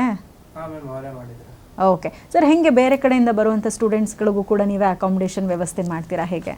ಏನಂತಂದರೆ, ಈಗ ಬೇರೆ ಬೇರೆ ಭಾಗಗಳಿಂದ ಬಂದಂಥ ವಿದ್ಯಾರ್ಥಿಗಳಿಗೆ ಏನಾಗುತ್ತೆ ಅಂತ ಹೇಳಿದ್ರೆ, ಹೆಚ್ಚಾಗಿ ಅವರು ಸಫರ್ ಆಗ್ತಿರುವಂಥದ್ದು ಫುಡ್ಡು. ಯಾಕಂತಂದರೆ ಊಟ ಒಂದು ಕರೆಕ್ಟಾಗಿ ಮತ್ತು ನಿದ್ದೆ ಎರಡು ಕರೆಕ್ಟಾಗಿ ಆಯಿತು ಅಂತಾದರೆ ನಮ್ಮ ಜೊತೆಗೆ ಆ ಕೋಚಿಂಗನ್ನು ಖಂಡಿತವಾಗಿ ಕೂಡ ಮಕ್ಕಳಿಗೆ ಅದನ್ನು ಜೀರ್ಣಿಸ್ಕೊಳ್ಳುವಂಥ ಶಕ್ತಿ ಬರುತ್ತೆ. ಅದಕ್ಕೋಸ್ಕರ ನಮ್ಮಲ್ಲಿ ಫುಡ್ ಸಿಸ್ಟಮ್ ಕೂಡ ಅದೇ ರೀತಿಯಾಗಿದೆ. ಬೇರೆ ಬೇರೆ ಭಾಗದಿಂದ ಬಂದಂಥ ಪ್ರತಿಯೊಬ್ಬರಿಗೂ ಕೂಡ ಅವರ ಏನು ಆ ಲೊಕ್ಯಾಲಿಟಿಗೆ ಸಂಬಂಧಪಟ್ಟಿರುವಂಥ ಫುಡ್ ಸಿಸ್ಟಮ್ ಏನಿದೆ ಅದನ್ನೇ ಅಡಾಪ್ಟ್ ಮಾಡ್ಕೊಂಡಿದ್ದೀವಿ. ಮತ್ತು ಲಿಮಿಟೆಡ್ ಸ್ಟೂಡೆಂಟ್ಸ್ಗಳು ಇರೋದ್ರಿಂದಾಗಿ ನಮ್ಮಲ್ಲಿ ವೆರೈಟಿ, ಬೆಳಗ್ಗೆ ತಿಂಡಿಯಿಂದ ಮಧ್ಯಾಹ್ನ ಊಟ, ಅದೇ ರೀತಿಯಾಗಿ ಸಾಯಂಕಾಲ ಸ್ನ್ಯಾಕ್ಸ್, ರಾತ್ರಿ ಊಟದ್ದು ಕೂಡ ಏನಾಗುತ್ತೆ ಅಂತ ಹೇಳಿದ್ರೆ ಅದು ಲಿಮಿಟೆಡ್ ನಮಗೆ ಕೇಳಿಕೊಂಡು ಮಕ್ಕಳ ಹತ್ರ ಕೇಳಿಕೊಂಡು ಅದನ್ನು ಸಿದ್ಧಪಡಿಸ್ಕೊಳ್ಳಿಕ್ಕೆ ಭಾಳ ಸಹಕಾರಿ ಆಗ್ತಾ ಇದೆ. ಹಾಗಾಗಿ ಈ ಒಂದು ನಿಟ್ಟಿನಲ್ಲಿ ವ್ಯವಸ್ಥೆಯನ್ನು ಮಾಡ್ಕೊಂಡಿದ್ದೀವಿ. ಅದು ಕ್ಯಾಂಪಸ್ನಲ್ಲೇ ಕ್ಲಾಸ್ ರೂಮ್ಸ್ಗಳು, ಅದೇ ರೀತಿಯಾಗಿ ಹಾಸ್ಟೆಲ್ ಫೆಸಿಲಿಟಿ, ಹಾಸ್ಟೆಲ್ನ ಪಕ್ಕದಲ್ಲಿ ಊಟದ ವ್ಯವಸ್ಥೆ, ತಿಂಡಿ ವ್ಯವಸ್ಥೆಗಳನ್ನು ಕೂಡ ಮಾಡ್ಕೊಂಡಿದ್ದೀವಿ. ಲೆಕ್ಚರ್ಸ್ನವರು ಕೂಡ ಅದೇ ಸೇಮ್ ಕ್ಯಾಂಪಸ್ನಲ್ಲಿ ನಿಂತು ಮಾಡೋ ಹಾಗೆ ವ್ಯವಸ್ಥೆಯನ್ನು ಮಾಡ್ಕೊಂಡಿದ್ದೀವಿ. ಅಮ್ಮ, ನೀವು ಹೇಳ್ತಾ ಇದ್ರಿ ನಿಮ್ಮ ಮಗ ಕನ್ನಡ ಮೀಡಿಯಮಲ್ಲಿ ಓದ್ತಾ ಇದ್ದಿದ್ದು, ಆಮೇಲೆ 8th ಇಂಗ್ಲೀಷ್ ಮೀಡಿಯಮ್ಗೆ ಹೋದ್ರು ಅಂತ. ಸೊ 10th ಎಷ್ಟು ಪರ್ಸೆಂಟೇಜ್ ಬಂದಿತ್ತು? 10th ಫಸ್ಟಿಗೆ ಅವನಿಗೆ 591 ಬಂದಿತ್ತು ಮೇಡಮ್ ಮಾರ್ಕ್ಸ್. ಇವನು ನಾನು ಚೆನ್ನಾಗಿ ಬರ್ದಿದ್ದೀನಮ್ಮ ಅಂತ ಇನ್ನೂ ರಿವ್ಯಾಲ್ಯೂಷನ್ಗೆ ಹಾಕ್ಸ್ಬೇಕು, ನಾನೆಲ್ಲ ಕ್ವಶನ್ಗೆ ಆನ್ಸರ್ ಮಾಡಿದ್ದೀನಿ ಅಂತ ಹೇಳ್ದೆ. ಅವ್ರ ಸರ್ಗಳು ಹಂಗೆ ಅಂದ್ರು ಮೇಡಮ್ರೆ. ಹಂಗಾಗಿ ನಾವು ರಿವ್ಯಾಲ್ಯೂಷನ್ಗೆ ಹಾಕ್ಸಿದ್ವಿ. ಆಗ 608 ಬಂತು ಮೇಡಮ್ರೆ. ಹಾಂ, 608 ಬಂತು. ನಮ್ಮ ತಾಯಿ ಇರೋವರೆಗೂ ನಾವು ಅಲ್ಲೇ ಇದ್ವಿ ಚಳ್ಳಕೆರೆಯಲ್ಲಿ. ಆಮೇಲೆ ಜಗಳೂರಿಗೆ ಬಂದ್ವಿ ಮೇಡಮ್. ನಮ್ಮ ತಾಯಿ ಡೆತ್ ಆದರು. ಜಗಳೂರಿಗೆ ಬಂದು ನಲಂದ ಊರಿಗೆ ಬಂದಾಗ ನಮಗೆ ಜಗಳೂರು ಯಾವ ಕಾಲೇಜು ಅಡ್ಮಿಷನ್ ಮಾಡಿಸ್ಬೇಕು ನಮ್ಮ ಮಗನ ಅನ್ನೋದು ನಮ್ಗೊಂದು ಸ್ವಲ್ಪ ಗೊಂದಲ ಆಗಿತ್ತು. ಆಗ ಒಂದಿನ ಸರ್ಗಳು ನಮ್ಮೂರಿಗೆ ಬಂದರು ಮೇಡಮ್ ಅವ್ರೆ, ಹಿಂಗೆ ಮಕ್ಕಳ ಶಾಲೆಗೆ ಯಾರಾದರೂ ಕಾಲೇಜಿಗೆ ಅಡ್ಮಿಷನ್ ಮಾಡಿಸೋರು ಇದ್ದಾರೇನಂತ. ಹಂಗೆ ನಮ್ಮ ಮನೆ ಹತ್ರ ಬಂದರು ಮೇಡಮ್ ಅವ್ರೆ. ನಾವು ಕರೆದು ಸರ್ಗಳಿಗೆ ಎಲ್ಲ ಹೇಳಿದೆ, ನಮ್ಮ ಮಗ ಇದ್ದಾನೆ ಸರ್ ಅಂತ. ನಮ್ಮ ಮಗನ ನೋಡಿ ಅವ್ರು ಬಂದೆ ಅವ್ನಿಗೆಲ್ಲ ಕ್ವಶನ್ಗಳೆಲ್ಲ ಕೇಳಿದರು. SLC ರಿಸಲ್ಟ್ ಬಂದಿರಲಿಲ್ಲ. ಅವಾಗ ಎಷ್ಟು ಸ್ಕೋರ್ ಆಗ್ಬೋದಪ್ಪ ಅಂತಂದರು. ಇವನು 99% ಅಂತ ಹೇಳ್ದೆ ಮೇಡಮ್ ಅವ್ರೆ. ಅವರು ಆಶ್ಚರ್ಯಪಟ್ಟರು, ಹೌದಾ ಅಂತಂದು. ಆಯ್ತು ಅಂದ್ಕೊಂಡು ಮತ್ತೆ ನಾಳೆ ಬಂದು ಸ್ವಲ್ಪ ಕಾಲೇಜ್ ಹತ್ರ ಟೆಸ್ಟ್ ಕೊಡ್ತೀವಮ್ಮ, ಬರ್ಸ್ಕೊಂಬರ್ರಿ, ಮಗನ ಕರ್ಕೊಂಬರ್ರಿ ಅಂತ ಹೇಳಿದರು. ಅವನಿಗೆ ಅವ್ರು ಕೊಟ್ಟಿರೋ ಟೈಮ್ ಒಳಗಡೆ ಅವ್ರು ಕೊಟ್ಟಿರೋ ಕ್ವಶನ್ಗೆಲ್ಲ ಆನ್ಸರ್ ಮಾಡ್ದೆ ಮೇಡಮ್ ಅವ್ರೆ. ಆಯಿತು, ಡೌಟ್ ಏನಿಲ್ಲ. ಇಲ್ಲ, ನಿಮ್ಮ ಮಗ ರಿವ್ಯಾಲ್ಯೂಯೇಷನ್ಗೆ ಹಾಕಿಸಿ ಮತ್ತೆ ಮಾರ್ಕ್ಸ್ ಜಾಸ್ತಿ ಮಾಡಿಸ್ಕೊಡೋಷ್ಟು ಕಾನ್ಫಿಡೆಂಟ್ ಆಗಿದ್ದಾರೆ ಅಂತಂದರೆ ಆಬ್ವಿಯಸ್ಲಿ ಇದನ್ನು ಕೂಡ ನಾನು ಕ್ರ್ಯಾಕ್ ಮಾಡ್ತೀನಿ ಅನ್ನುವಂಥ ಒಂದು ಕಾನ್ಫಿಡೆಂಟ್. ನಾನು ಬರ್ದಿದ್ದೀನಿ ಅಮ್ಮ, ನಾನು ಬರ್ದಿದ್ದೀನಿ, ರಿವ್ಯಾಲ್ಯೂಷನ್ಗೆ ಹಾಕ್ಸು ಅಂತ ಹೇಳ್ದೆ. ಆ ಸರ್ರು ನಮ್ಮ ಮನೆಗೆ ಬಂದು ಕೇಳಿದಾಗ ಅವರು ಶಾಕ್ ಆದ್ರು ಮೇಡಮ್ ಅವ್ರೆ. ಹೌದಾ, ಇಷ್ಟು ಕಾನ್ಫಿಡೆನ್ಸ್ ಆಗಿ ಹೇಳ್ತೀಯಲ್ಲ ಅಂತಂದು ಅವತ್ತೇ ಹೇಳಿದ್ರು ಮೇಡಮ್ ಅವ್ರೆ ರಾಜೇಶ್ ಸರ್, ಇವನಿಗೆ ಖಂಡಿತ MBBS ಸೀಟ್ ಸಿಕ್ಕೇ ಸಿಗುತ್ತಮ್ಮ, ನಾನು ಮುಂದೆ ಎಲ್ಪ್ ಮಾಡ್ತೀನಿ ಅಂತ ಹೇಳೋಗಿದ್ರಿ ಮೇಡಮ್ ಅವ್ರೆ. ಇನ್ನು ರಿಸಲ್ಟೂ ಬಂದಿರಲಿಲ್ಲ ಒಂದು. ಹಾಂ ಮೇಡಮ್ ಅವ್ರೆ, ಹಂಗಾಗಿ ಸರ್ಗಳು ಅವತ್ತಿಂದನೂ ನಾವು ಚೆನ್ನಾಗಿ ಎಲ್ಲ. ಓಕೆ ಶರತ್ ಕುಮಾರ್ ಅವರೇ, ನೀವೊಂಥರ ಇನ್ಸ್ಪಿರೇಷನ್ನು ನಿಮ್ಮ ಹಳ್ಳಿ ಭಾಗದಲ್ಲಿ ಓದೋಂಥ ವಿದ್ಯಾರ್ಥಿಗಳಿಗೆ. ಪ್ರತಿಯೊಬ್ಬ ತಂದೆ ತಾಯಿಗೂ ಮಕ್ಕಳು ಚೆನ್ನಾಗಿ ಓದಬೇಕು, ಒಂದು ಒಳ್ಳೆ ಪೊಸಿಷನ್ ಹೋಗಬೇಕು ಅನ್ನೋ ಆಸೆ ಇರುತ್ತೆ, ಮಕ್ಕಳು ಚೆನ್ನಾಗಿರ್ಬೇಕು ಅನ್ನೋ ಆಸೆ ಇರುತ್ತೆ. ಬಟ್ ನಿಮ್ಮ ತಾಯಿ ಆಸೆನ ಅವರು ಈಡೇರಿಸ್ತಾ ಇದ್ದಾರೆ. ನಾವು ಬಡವರು, ಅಷ್ಟೊಂದು ದುಡ್ಡು ಕಟ್ಟೋಕ್ಕಾಗಲ್ಲ, ನಮ್ಮ ಮಗನ MBBS ಓದ್ಸೋಕ್ಕಾಗಲ್ಲ ನಮಗೆ ಅಂತ ಇತ್ತು ಮೇಡಮ್ ಅವ್ರೆ. ಈ ಕೋಚಿಂಗ್ ಎಕ್ಸಲೆಂಟ್ ಕೋಚಿಂಗ್ ಸೆಂಟರ್ನಾಗ ಬಂದಿಲ್ಲ ನನ್ನ ಮಗ ಜಾಯಿನ್ ಆಗಿ ಚೆನ್ನಾಗಿ ಕೋಚಿಂಗ್ ಕೊಟ್ಟರು ಸರ್ಗಳು, Shashikar sir, Rajesh sir, Girish sir, Govind sir, Chetan sir ಎಲ್ಲ ಚೆನ್ನಾಗಿ ಇದು ಕೋಚಿಂಗ್ ಕೊಟ್ಟು ಈಗ ನನ್ನ ಮಗ MBBS ಸೀಟು ಫ್ರೀ ಸೀಟ್ ತಗೊಂಡವ್ನು ಮೇಡಮ್ ಅವ್ರು ಚಿತ್ರದುರ್ಗ ಗೌರ್ಮೆಂಟ್ ಕಾಲೇಜ್ ಮೆಡಿಕಲ್ ಕಾಲೇಜಲ್ಲಿ. ತುಂಬ ಖುಷಿ ಆಗುತ್ತೆ madam. Okay. So Sharath Kumar ಅವರು, ನಿಮ್ಮ ಕನಸು ಏನು? ಏನು ಮಾಡಬೇಕು ಅಂತ ಇದ್ದೀರಾ? ಅಂದರೆ ನೀವು ಯಾವ ಮೆಡಿಕಲಲ್ಲಿ, ಯಾವ ಇದರಲ್ಲಿ ನೀವು ಸ್ಪೆಷಲೈಸೇಷನ್ ಮಾಡಬೇಕಂತ ಅಂದ್ಕೊಂಡಿದ್ದೀರಾ? ಮತ್ತು ಅದೇ ಭಾಗದ ವಿದ್ಯಾರ್ಥಿಗಳಿಗೆ ಈ ಥರ ಕನಸು ಕಾಡುವಂಥ ಸ್ಟೂಡೆಂಟ್ಸ್ಗಳಿಗೆ ಒಂದು ರೀತಿ ಇನ್ಸ್ಪಿರೇಷನ್ ಅಂತ ಅನ್ಬಹುದು. ಸೊ ನಿಮ್ಮ ಒಂದು ಕನಸು ಏನಿದೆ? ಇವಾಗ MBBS ಮುಗಿಸಾದ್ಮೇಲೆ ನ್ಯೂರಾಲಜಿಸ್ಟ್ ಆಗಬೇಕು ಅಂತ ಅಂದ್ಕೊಂಡಿದ್ದೀರಿ. Very nice, all the very best, ಒಳ್ಳೆಯದಾಗಲಿ. ಇದೇ ಥರ ಬೇರೆ ಸ್ಟೂಡೆಂಟ್ಸ್ಗಳಿಗೂ ಇನ್ಸ್ಪೈರ್ ಆಗಬೇಕು ನೀವು. ಯಾಕಂದರೆ ಹಳ್ಳಿ ಮಕ್ಕಳು ಸಿಟಿಗೆ ಬಂದು ಈ ಥರದೊಂದು ಕೋಚಿಂಗ್ ತೊಗೊಂಡು ಒಳ್ಳೆ ಸ್ಕೋರ್ ಮಾಡಿ ಗೌರ್ಮೆಂಟ್ ಕಾಲೇಜಲ್ಲಿ ಫ್ರೀ ಸೀಟ್ ತೊಗೊಳ್ಳೋದು ಅಂತಂದರೆ ಅದಕ್ಕೆ ಅಷ್ಟೇ ಡೆಡಿಕೇಶನ್ ಇಂಪಾರ್ಟೆಂಟ್ ಆಗುತ್ತೆ. ಅಷ್ಟು ಚೆನ್ನಾಗಿ ಓದಬೇಕು, ಅಷ್ಟೇ ಎಫರ್ಟ್ ಹಾಕಬೇಕು. ಸೊ ಎಫರ್ಟ್ ಹಾಕಿದ್ದೀರಾ, ಅದ್ರ ಜೊತೆಗೆ ಒಂದು ಒಳ್ಳೆ ಉತ್ತಮ ಮಾರ್ಗದರ್ಶನ ನಿಮಗೆ ಸಿಕ್ಕಿದೆ. ಸೊ ಎಕ್ಸಲೆನ್ಸ್ ಅಕಾಡೆಮಿಗೆ ಎಷ್ಟರ ಮಟ್ಟಿಗೆ ನೀವು ಚಿರಋಣಿ ಅಥವಾ ಥ್ಯಾಂಕ್ಸ್ ಹೇಳಕ್ಕೆ ಇಷ್ಟಪಡ್ತೀರಿ? ಭಾಳ ಖುಷಿ ಆಗತ್ತೆ ಮೇಡಮ್ ಅವರೇ. ಸರ್ಗಳು ತುಂಬ ಒಳ್ಳೆಯವ್ರಿದ್ದಾರೆ. ನಾವು ಪೇರೆಂಟ್ಸ್ಗಳಿಗೆ ಹೇಳೋದಿಷ್ಟೇ, ಬೇರೆ ಕಡೆ ಅಲ್ಲಿ ಇಲ್ಲಿ ಅಂತ ಕೋಚಿಂಗ್ ಸೆಂಟ್ರ್ ತುಂಬ ದುಡ್ಡು ಕೇಳ್ತಾರೆ. ಇಲ್ಲಿ ಕಡಿಮೆ ಫೀಸಲ್ಲೇ ಕೋಚಿಂಗ್ ಕೊಡ್ತಿದ್ದಾರೆ. ಎಲ್ಲ ತಂದೆ ತಾಯಿಗಳಿಗೆ ಹೇಳೋದಷ್ಟೇ, ನಿಮ್ಮ ಮಕ್ಕಳು ಕರ್ಕೊಂಬನ್ರಿ, ಇಲ್ಲಿ ಎಕ್ಸಲೆಂಟ್ ಕೋಚಿಂಗ್ ಸೆಂಟ್ರಿಗೆ ಅಡ್ಮಿಷನ್ ಮಾಡಿಸಿ, ತುಂಬ ಚೆನ್ನಾಗಿ ಕೋಚಿಂಗ್ ಕೊಡ್ತಾರೆ. ಖಂಡಿತ ನಿಮ್ಮ ಆಸೆ ನೆರವೇರುತ್ತೆ ಅಂತ ಹೇಳ್ತೀನಿ ಮೇಡಮ್. ಸರ್, ಏನೇ ಮಾಡಿದ್ರೂ ಕೂಡ ತಂದೆ ತಾಯಿಗೊಂದು ಕೊನೆಯದಾಗಿ ಒಂದು ಸ್ಯಾಟಿಸ್ಫ್ಯಾಕ್ಷನ್ ಇರಬೇಕು. ಒಂದು ಒಳ್ಳೆ ಕಾಲೇಜಲ್ಲಿ ಸೀಟ್ ಸಿಕ್ತು ಅಥವಾ ಒಂದು ಒಳ್ಳೆ ಕಡೆ ಕೋಚಿಂಗ್ ಸಿಗ್ತಾ ಇದೆ, ಒಂದು ಒಳ್ಳೆ ಎಜುಕೇಷನ್ ಸಿಗ್ತಾ ಇದೆ ಅನ್ನೋ ಒಂದು ಸ್ಯಾಟಿಸ್ಫ್ಯಾಕ್ಷನ್ ಸ್ಟೂಡೆಂಟ್ಸ್ಗೂ ಇರಬೇಕು. ಹಾಗೆ ಅವರಿಗೆ ಟೀಚ್ ಮಾಡುವಂಥ ಟೀಚರ್ಸ್ಗೂ ಇಂಥ ಮಕ್ಳಿಗೆ ನಾವು ಪಾಠ ಮಾಡಿದ್ವಿ, ನಮ್ಮ ಸಂಸ್ಥೆಯಲ್ಲಿ ಹೋದಂತಹ ಒಬ್ಬ ವಿದ್ಯಾರ್ಥಿ ಇವತ್ತು ಸಮಾಜಕ್ಕೆ ಮಾದರಿಯಾಗಿದ್ದಾನೆ, ಒಂದು ಒಳ್ಳೆ ಡಾಕ್ಟರ್ ಆಗಿದ್ದಾನೆ, ಇವನು ನಮ್ಮ ಅಕಾಡೆಮಿಯಲ್ಲೇ ನಾವು ಕೋಚಿಂಗ್ ಕೊಟ್ಟಿದ್ದು ಅಂತ ಹೇಳ್ಕೊಳ್ಳುವಂಥ ಒಂದು ಹೆಮ್ಮೆ ಕೂಡ ನಿಮಗಿರುತ್ತೆ. ಸೊ ಕೊನೆಯದಾಗಿ ಏನು ಹೇಳೋಕ್ಕೆ ಇಷ್ಟಪಡ್ತೀರಿ ನಿಮ್ಮ ಸಂಸ್ಥೆ ಬಗ್ಗೆ? ಈಗ ಕರ್ನಾಟಕ ರಾಜ್ಯದ ಹೆಚ್ಚಿನತೆ ಎಲ್ಲ ಭಾರತ ದೇಶದಾದ್ಯಂತ ಎಲ್ಲ ನಾವು ಪೇರೆಂಟ್ಸ್ಗಳನ್ನ ನೋಡಿದಾಗ ಎಲ್ಲ ಬೇರೆ ಬೇರೆ ವಿದ್ಯಾಸಂಸ್ಥೆಗಳಿಗೆ ಸೇರಿಸ್ತಾರೆ. ಆದರೆ ಹೆಚ್ಚಿನ 90% ಪೇರೆಂಟ್ಸ್ ಸ್ಯಾಟಿಸ್ಫ್ಯಾಕ್ಷನ್ ಸಿಕ್ಕಿರೋದಿಲ್ಲ. ಅಂದರೆ ಪಾಪ ಅವರು ಹೇಳ್ಕೊಳ್ಳೋದಿಲ್ಲ. ಒಂದು ವಿಷನ್ ಇಟ್ಕೊಂಡು, ಒಂದು ಆಸೆನ ಇಟ್ಕೊಂಡು ಒಂದು ಕಾಲೇಜಿಗೆ ಅಥವಾ ಒಂದು ಸಂಸ್ಥೆಗೆ ಸೇರಿಸಿರ್ತಾರೆ. ಆದರೆ ಅಲ್ಲಿ ಬಹುತೇಕ ಏನಾಗ್ತಾ ಇದೆ ಅಂತೇಳಿ ಅವ್ರ ಎಕ್ಸ್ಪೆಕ್ಟೇಷನನ್ನು ರೀಚ್ ಆಗೋಕ್ಕೆ ಎಲ್ಲರಿಂದೂ ಸಾಧ್ಯ ಆಗಲ್ಲ. ಹಾಗಾಗಿ ನಾವು ಏನು ಮೊದಲನೇದಾಗಿ ಆಲೋಚನೆ ಮಾಡಿದ್ದೀವಿ ಅಂತ ಹೇಳಿದ್ರೆ, ಪ್ರತಿಯೊಬ್ಬ ವಿದ್ಯಾರ್ಥಿಗೂ ಕೂಡ, ಅದೇ ರೀತಿಯಾಗಿ ಪ್ರತಿಯೊಬ್ಬ ತಂದೆ ತಾಯಿಗೂ ಕೂಡ ಅವರ ಮಕ್ಕಳ ಬಗ್ಗೆ ಬಹಳ ಪ್ರೀತಿ ಇರುತ್ತೆ, ಕಾಳಜಿ ಇರುತ್ತೆ. ಮತ್ತು ಈಗ ಪ್ರಸ್ತುತ ನಾವು ವಿದ್ಯಾರ್ಥಿಗಳನ್ನು ನೋಡ್ತಾ ಹೋದಾಗ ಮೊದಲಿನ ವಿದ್ಯಾರ್ಥಿಗಳು ಮತ್ತು ಈಗಿನ ವಿದ್ಯಾರ್ಥಿಗಳು ತುಂಬ ವ್ಯತ್ಯಾಸ ಇದೆ. ಅವರಲ್ಲಿ ಏನಾಗ್ತಾ ಇದೆ ಅಂತ ಹೇಳಿದ್ರೆ, ಮಾಹಿತಿ ತುಂಬ ಸಿಗುತ್ತೆ ಅವರಿಗೆ. ಬೇರೆ ಬೇರೆ ಸೋರ್ಸಸ್ಗಳಿದೆ, ಮೊಬೈಲ್ ಮೂಲಕ ಇರ್ಬೋದು, ಇಂಟರ್ನೆಟ್, ಅದಂತ ಬೇರೆ ಬೇರೆ ಬುಕ್ಸ್ಗಳ ಮೂಲಕ ಅವರು ರೆಫರೆನ್ಸನ್ನು ಮಾಡ್ತಾ ಹೋಗ್ತಾರೆ. ಆದರೆ ಅದಕ್ಕೆ ಸಂಬಂಧಪಟ್ಟಿರುವ ಹಾಗೆ ಒಂದು ಲೆಕ್ಚರರ್ಸ್ನವರು ಅವರ ಜೊತೆಯಲ್ಲಿ ನಿಂತು ಅವರನ್ನು ಬೆನ್ನು ತಟ್ಟಿ ಅವರನ್ನು ಡಿಮೋಟಿವೇಟ್ ಆಗದ ಹಾಗೆ ನೋಡ್ಕೊಳ್ಳುವಂಥದ್ದು ಬಹಳ ಮುಖ್ಯವಾಗಿರುತ್ತೆ. SSLCಯಲ್ಲಿ ಒಂದು ಅಂಕಗಳು 95-98 ಬಂದ ಕೂಡಲೇ ಅವ್ರಿಗೇನಾಗುತ್ತೆ ಅಂತ ಒಂದು ಕಾನ್ಫಿಡೆನ್ಸ್ ಬಂದಿರುತ್ತೆ, ನಾವು ಖಂಡಿತವಾಗಿಯೂ ಕೂಡ ಒಂದು ಸ್ಟ್ರೀಮಿಗೆ ನಾವು ಹೋಗ್ಲಿಕ್ಕೆ ಎಲಿಜಿಬಲ್ ಆಗಿರ್ತೀವಿ ಅಂತ. ಪೇರೆಂಟ್ಸ್ಗಳಿಗೂ ಕೂಡ ಆ ಒಂದು ಧೈರ್ಯ ಬಂದಿರುತ್ತೆ. ಹಾಗಾಗಿ ಅವರೇನು ಮಾಡ್ತಾರೆ, ನಾನಾ ವಿದ್ಯಾಸಂಸ್ಥೆಗಳಿಗೆ ಲಕ್ಷಾಂತರ ರೂಪಾಯಿಗಳನ್ನು ಕೊಟ್ಟು ಒಂದು ಬದುಕನ್ನು ಕಲ್ಪಿಸಿಕೊಳ್ಳುವಂಥ ನಿಟ್ಟಿನಲ್ಲಿ ಹೋಗಿರ್ತಾರೆ. ಅವರಿಗೆ ಯಾವುದೇ ರೀತಿಯಾದಂಥ ಮೋಸ ಆಗಬಾರ್ದು, ಅವರ ನಂಬಿಕೆಗೆ ಯಾವುದೇ ಪೆಟ್ಟು ಬೀಳಬಾರ್ದು, ವಿದ್ಯಾರ್ಥಿಯ ನಂಬಿಕೆಗೂ ಪೆಟ್ಟು ಬೀಳಬಾರ್ದು, ಪೋಷಕರ ನಂಬಿಕೆಗೂ ಕೂಡ ಪೆಟ್ಟು ಬೀಳಬಾರ್ದು. ಆ ರೀತಿಯಲ್ಲಿ ನಮ್ಮ ಸಂಸ್ಥೆ ನಡೆದುಕೊಂಡು ಹೋದರೆ ಖಂಡಿತವಾಗಿಯೂ ಕೂಡ ಮುಂದೊಂದು ದಿವಸ ನಾವು ದೊಡ್ಡ ದೊಡ್ಡ ಏನು ಆಸೆಗಳನ್ನು ಕನಸ್ಕೊಂಡು ಹೊತ್ತುಕೊಂಡವರಲ್ಲ. ಸಾವಿರಾರು ವಿದ್ಯಾರ್ಥಿಗಳನ್ನು ಮಾಡಬೇಕು, ಕೋಟ್ಯಾಂತರ ರೂಪಾಯಿಗಳು ಮಾಡಬೇಕು ಅಂತ ಹೇಳಿದ್ರೆ ಬೇರೆ ಬೇರೆ ಫೀಲ್ಡ್ಗಳಿದೆ. ಹಾಗಾಗಿ ಆ ವಿದ್ಯಾ ಸಂಸ್ಥೆಗೆ ನಾವು ಬರಬೇಕು ಅಂತ ಅವಶ್ಯಕತೆ ಇರಲಿಲ್ಲ. ಒಂದು ಕನಸಿತ್ತು, ಒಂದು ಬಹಳ ಬಾಲ್ಯದಿಂದಲೂ ನಾವು ಕಂಡಂಥ ಕನಸು. ಯಾಕಂತಂದರೆ ನಾನು ಉಪನ್ಯಾಸಕನಾಗಿ ಇರಬೇಕು ಅಂತ ಬಯಸ್ಕೊಂಡು ಬಂದವನು, ಸರ್ ಕೂಡ ಉಪನ್ಯಾಸಕ ವೃತ್ತಿಯನ್ನು ಆಯ್ಕೆ ಮಾಡಿಕೊಂಡವರು. ಹಾಗಾಗಿ ನಾವು ಇಬ್ಬರೂ ಕೂಡ ಒಂದು ಆಲೋಚನೆ ಮಾಡಿದ್ದು, ನಮ್ಮ ಎಲ್ಲ 8 ಈಗ ಮುಂದಿನ ದಿವಸಗಳಲ್ಲಿ ಇನ್ನೂ 10-12 ಉಪನ್ಯಾಸಕರ ವೃಂದವನ್ನು ಕೂಡ ನಾವು ಕಟ್ಕೋತೀವಿ. ಇಷ್ಟು ಉಪನ್ಯಾಸಕರುಗಳಲ್ಲಿ ಕೂಡ ಇರುವಂಥದ್ದು ಒಂದೇ ಒಂದು ಧ್ಯೇಯ, ಬಂದಂಥ ಎಲ್ಲ ವಿದ್ಯಾರ್ಥಿಗಳಿಗೆ 100ಕ್ಕೆ 100 ಸ್ಯಾಟಿಸ್ಫೈಡ್ ಆಗಿ ಅವರು ಬಹಳ ಖುಷಿಯಿಂದ ನಗುಮುಖತೆಯಿಂದ ಹೊರಡೆ ಹೋಗಬೇಕು, ನಗುಮುಖದಿಂದ ಎಲ್ಲರ ಜೊತೆಯಲ್ಲಿ ಕೂಡ ಮಾತಾಡಬೇಕು. ಇವನೊಬ್ಬನಂತಲ್ಲ, ಇವನ ಜೊತೆಯಲ್ಲಿ ಈಗ ಇನ್ನು ಉಳಿದಂಥ ಅನೇಕ ವಿದ್ಯಾರ್ಥಿಗಳಿದೆ, ಅವರು ಕೂಡ ಮುಂದಿನ ದಿವಸಗಳಲ್ಲಿ ಇಲ್ಲಿ ಬರಲಿಕ್ಕಿದ್ದಾರೆ, ನಮ್ಮ ಜೊತೆಯಲ್ಲಿ ಒಂದು ಸಂವಹನವನ್ನು ಮಾಡಲಿಕ್ಕಿದ್ದಾರೆ. ಅವರನ್ನು ಕೂಡ ನಾವು ಪರಿಚಯ ಮಾಡಿಸ್ತೀವಿ. ಕರ್ನಾಟಕ ರಾಜ್ಯ ಹೊರ ರಾಜ್ಯದ ವಿದ್ಯಾರ್ಥಿಗಳಿಗೂ ಕೂಡ ಇದೊಂದು ಮಾದರಿ ಆಗಬೇಕು. ಯಾಕಂತ ಹೇಳಿದ್ರೆ ನಮ್ಮ ಸಂಸ್ಥೆ ನಮ್ಮದೇ ಒಂದು ಚೌಕಟ್ಟಿನೊಳಗಡೆ ನಮ್ಮದೇ ಒಂದು ಧ್ಯೇಯಗಳೊಂದಿಗೆ ನಮ್ಮದೇ ಒಂದು ಶಿಸ್ತಿನೊಂದಿಗೆ ನಡೆದುಕೊಂಡು ಹೋಗ್ತಾ ಇದೆ. ಇದು ಏನಾಗ್ತಾ ಇದೆ ಅಂತೇಳಿ ಬೇರೆಯವರಿಗೆ ಮಾದರಿ ಆಗಲಿ ಅಥವಾ ನಮಗೆ ಒಂದು ಸ್ಯಾಟಿಸ್ಫ್ಯಾಕ್ಷನ್ ಕೊಟ್ಟರು ಸಾಕು, ಬೇರೆಯವರು ಅದಕ್ಕಿಂತ ಕಲಿಬೇಕು ಅಂತೇನಿಲ್ಲ. ನಮಗೆ ಅದೊಂದು ಖುಷಿ ಕೊಟ್ಟರೆ ಸಾಕು. ನಾವು ಮಾಡುವಂಥ ಕೆಲಸ ನಮಗೆ ಖುಷಿ ಕೊಟ್ಟರೆ, ಪೇರೆಂಟ್ಸ್ಗಳಿಗೆ ಸ್ಟೂಡೆಂಟ್ಸ್ಗಳಿಗೆ ಖುಷಿ ಕೊಟ್ಟರೆ ಅದಕ್ಕಿಂತ ದೊಡ್ಡ ಸಾಧನೆ ಮತ್ತೊಂದಿಲ್ಲ ಅಂತ ನಂಬಿದವರು ನಾವು. ಓಕೆ, ನಿಮ್ಮ ಅಕಾಡೆಮಿ ಬಗ್ಗೆ ಕೊನೆಯದಾಗಿ ಏನು ಹೇಳ್ತೀರಿ ಸರ್? ಸೊ ಬೆಂಗಳೂರಲ್ಲಿ ತುಂಬ ಜನ ಪೇರೆಂಟ್ಸ್ಗಳು ಬ್ಯಾಂಗ್ಳೂರಲ್ಲಿ ನೀಟ್ ಲಾಂಗ್ ಟರ್ಮ್ ಕೋಚಿಂಗ್ ಹುಡುಕ್ತಾ ಇರ್ತಾರೆ. ಸೊ ಎಕ್ಸಲೆನ್ಸ್ ನೀಟ್ ಅಕಾಡೆಮಿಲಿ ಫ್ರೀಯಾಗಿ ನಾವು ಡೆಮೋ ಕ್ಲಾಸ್ ಕೊಡ್ತೀವಿ. ನಮ್ಮ ಪಾಠ ಅವರಿಗೆ ತೃಪ್ತಿ ಆಯಿತು ಮಕ್ಕಳಿಗೆ ಅಂತ ಹೇಳಿದರೆ ಅವರು ನಮ್ಮಲ್ಲಿ ಜಾಯ್ನ್ ಆಗ್ಬೋದು. ಅದ್ರ ಜೊತೆ ನಾವು ಕೂಡ ಒಂದು ಟೆಸ್ಟ್ ಮಾಡಿ ನಿಮ್ಮ ಮಗುದು ಇಷ್ಟು ನೀಟ್ ಸ್ಕೋರ್ ಬರುತ್ತೆ ಅಂತ ಹೇಳ್ತೀವಿ.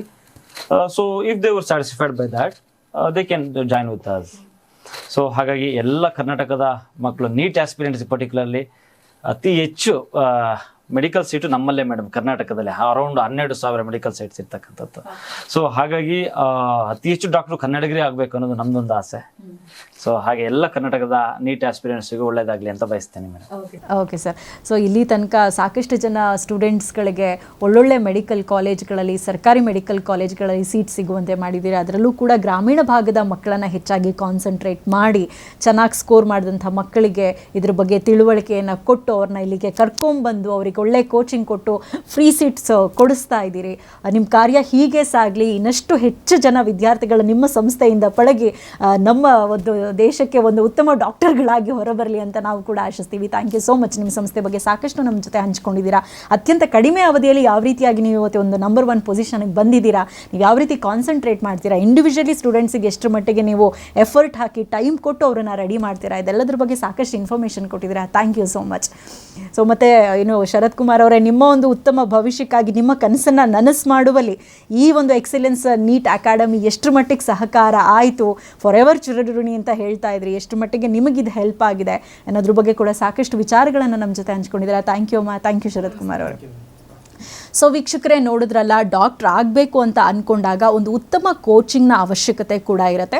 ಸೊ ಬೆಂಗಳೂರಲ್ಲಿ ಕನ್ನಡಿಗರಿಗೆ, ಅದರಲ್ಲೂ ಕೂಡ ಹೆಚ್ಚಾಗಿ ಗ್ರಾಮೀಣ ಭಾಗದ ಮಕ್ಕಳನ್ನು ಕಾನ್ಸಂಟ್ರೇಟ್ ಮಾಡಿ ಅವರನ್ನು ಇಲ್ಲಿಗೆ ಕರ್ಕೊಂಬಂದು ಉತ್ತಮ ನೀಟ್ ಕೋಚಿಂಗನ್ನು ಕೊಟ್ಟು ಇವತ್ತು ಒಳ್ಳೊಳ್ಳೆ ಮೆಡಿಕಲ್ ಕಾಲೇಜ್ಗಳಲ್ಲಿ, ಅದರಲ್ಲೂ ಸರ್ಕಾರಿ ಮೆಡಿಕಲ್ ಕಾಲೇಜ್ಗಳಲ್ಲಿ ಸೀಟ್ ಕೊಡಿಸುವಲ್ಲಿ ಎಕ್ಸಲೆನ್ಸ್ ನೀಟ್ ಅಕಾಡೆಮಿ ತನ್ನ ಕಾರ್ಯವನ್ನು ಮಾಡ್ತಾ ಇದೆ. ಸೊ ಅವ್ರು ಯಾವ ರೀತಿ ಶ್ರಮ ವಹಿಸ್ತಾರೆ, ಅವರ ಒಂದು ಫ್ಯಾಕಲ್ಟಿ ಟೀಚಿಂಗ್ ಟೆಕ್ನಿಕ್ ಯಾವ ರೀತಿಯಾಗಿರುತ್ತೆ, ಇಲ್ಲಿ ತನಕ ಎಷ್ಟು ಜನ ಸ್ಟೂಡೆಂಟ್ಸ್ಗಳು ಅಲ್ಲಿ ಕೋಚಿಂಗನ್ನು ತಗೊಂಡು ಮೆಡಿಕಲ್ ಸೀಟ್ಗಳನ್ನು ಪಡ್ಕೊಂಡಿದ್ದಾರೆ ಮತ್ತು ಎಷ್ಟು ಮಟ್ಟಿಗೆ ಸಪೋರ್ಟಿವ್ ಆಗಿರ್ತಾರೆ, ಇದನ್ನೆಲ್ಲ ತಿಳ್ಕೊಂಡ್ರಲ್ಲ. ಸೊ ನಿಮಗೂ ಕೂಡ ಹಾಗೆ ನಿಮ್ಮ ಮಕ್ಕಳನ್ನು ಕೂಡ ಡಾಕ್ಟ್ರು ಮಾಡಬೇಕು, ಒಂದು ಒಳ್ಳೆ ಕಡೆ ಕೋಚಿಂಗ್ನ ಅವಶ್ಯಕತೆ ಅಂತ ನಿಮಗೆ ಇದೆ ಅಂತ ಅನಿಸಿದಲ್ಲಿ ನಮ್ಮ ಸ್ಕ್ರೀನ್ ಮೇಲೆ ನಂಬರ್ಸ್ ಡಿಸ್ಪ್ಲೇ ಆಗ್ತಾ ಇದೆ. ಆ ನಂಬರ್ಗೆ ಕರೆ ಮಾಡಿ ಹೆಚ್ಚಿನ ಡೀಟೇಲ್ಸನ್ನು ಪಡ್ಕೊಳ್ಳಿ, ಒಂದು ಉತ್ತಮ ನೀಟ್ ಕೋಚಿಂಗನ್ನು ಪಡ್ಕೊಳ್ಳಿ ಅಂತ ಹೇಳ್ತಾ ಈ ಕಾರ್ಯಕ್ರಮವನ್ನು ಇಲ್ಲಿಗೆ ಮುಗಿಸ್ತಾ ಇದ್ದೀನಿ. ನಮಸ್ಕಾರ. ಬೆಂಗಳೂರಿನ ಬೆಸ್ಟ್ ನೀಟ್ ಕೋಚಿಂಗ್ ಅಕಾಡೆಮಿ ಅಂದ್ರೆ ಎಕ್ಸಲೆನ್ಸ್ ನೀಟ್ ಅಕಾಡೆಮಿ.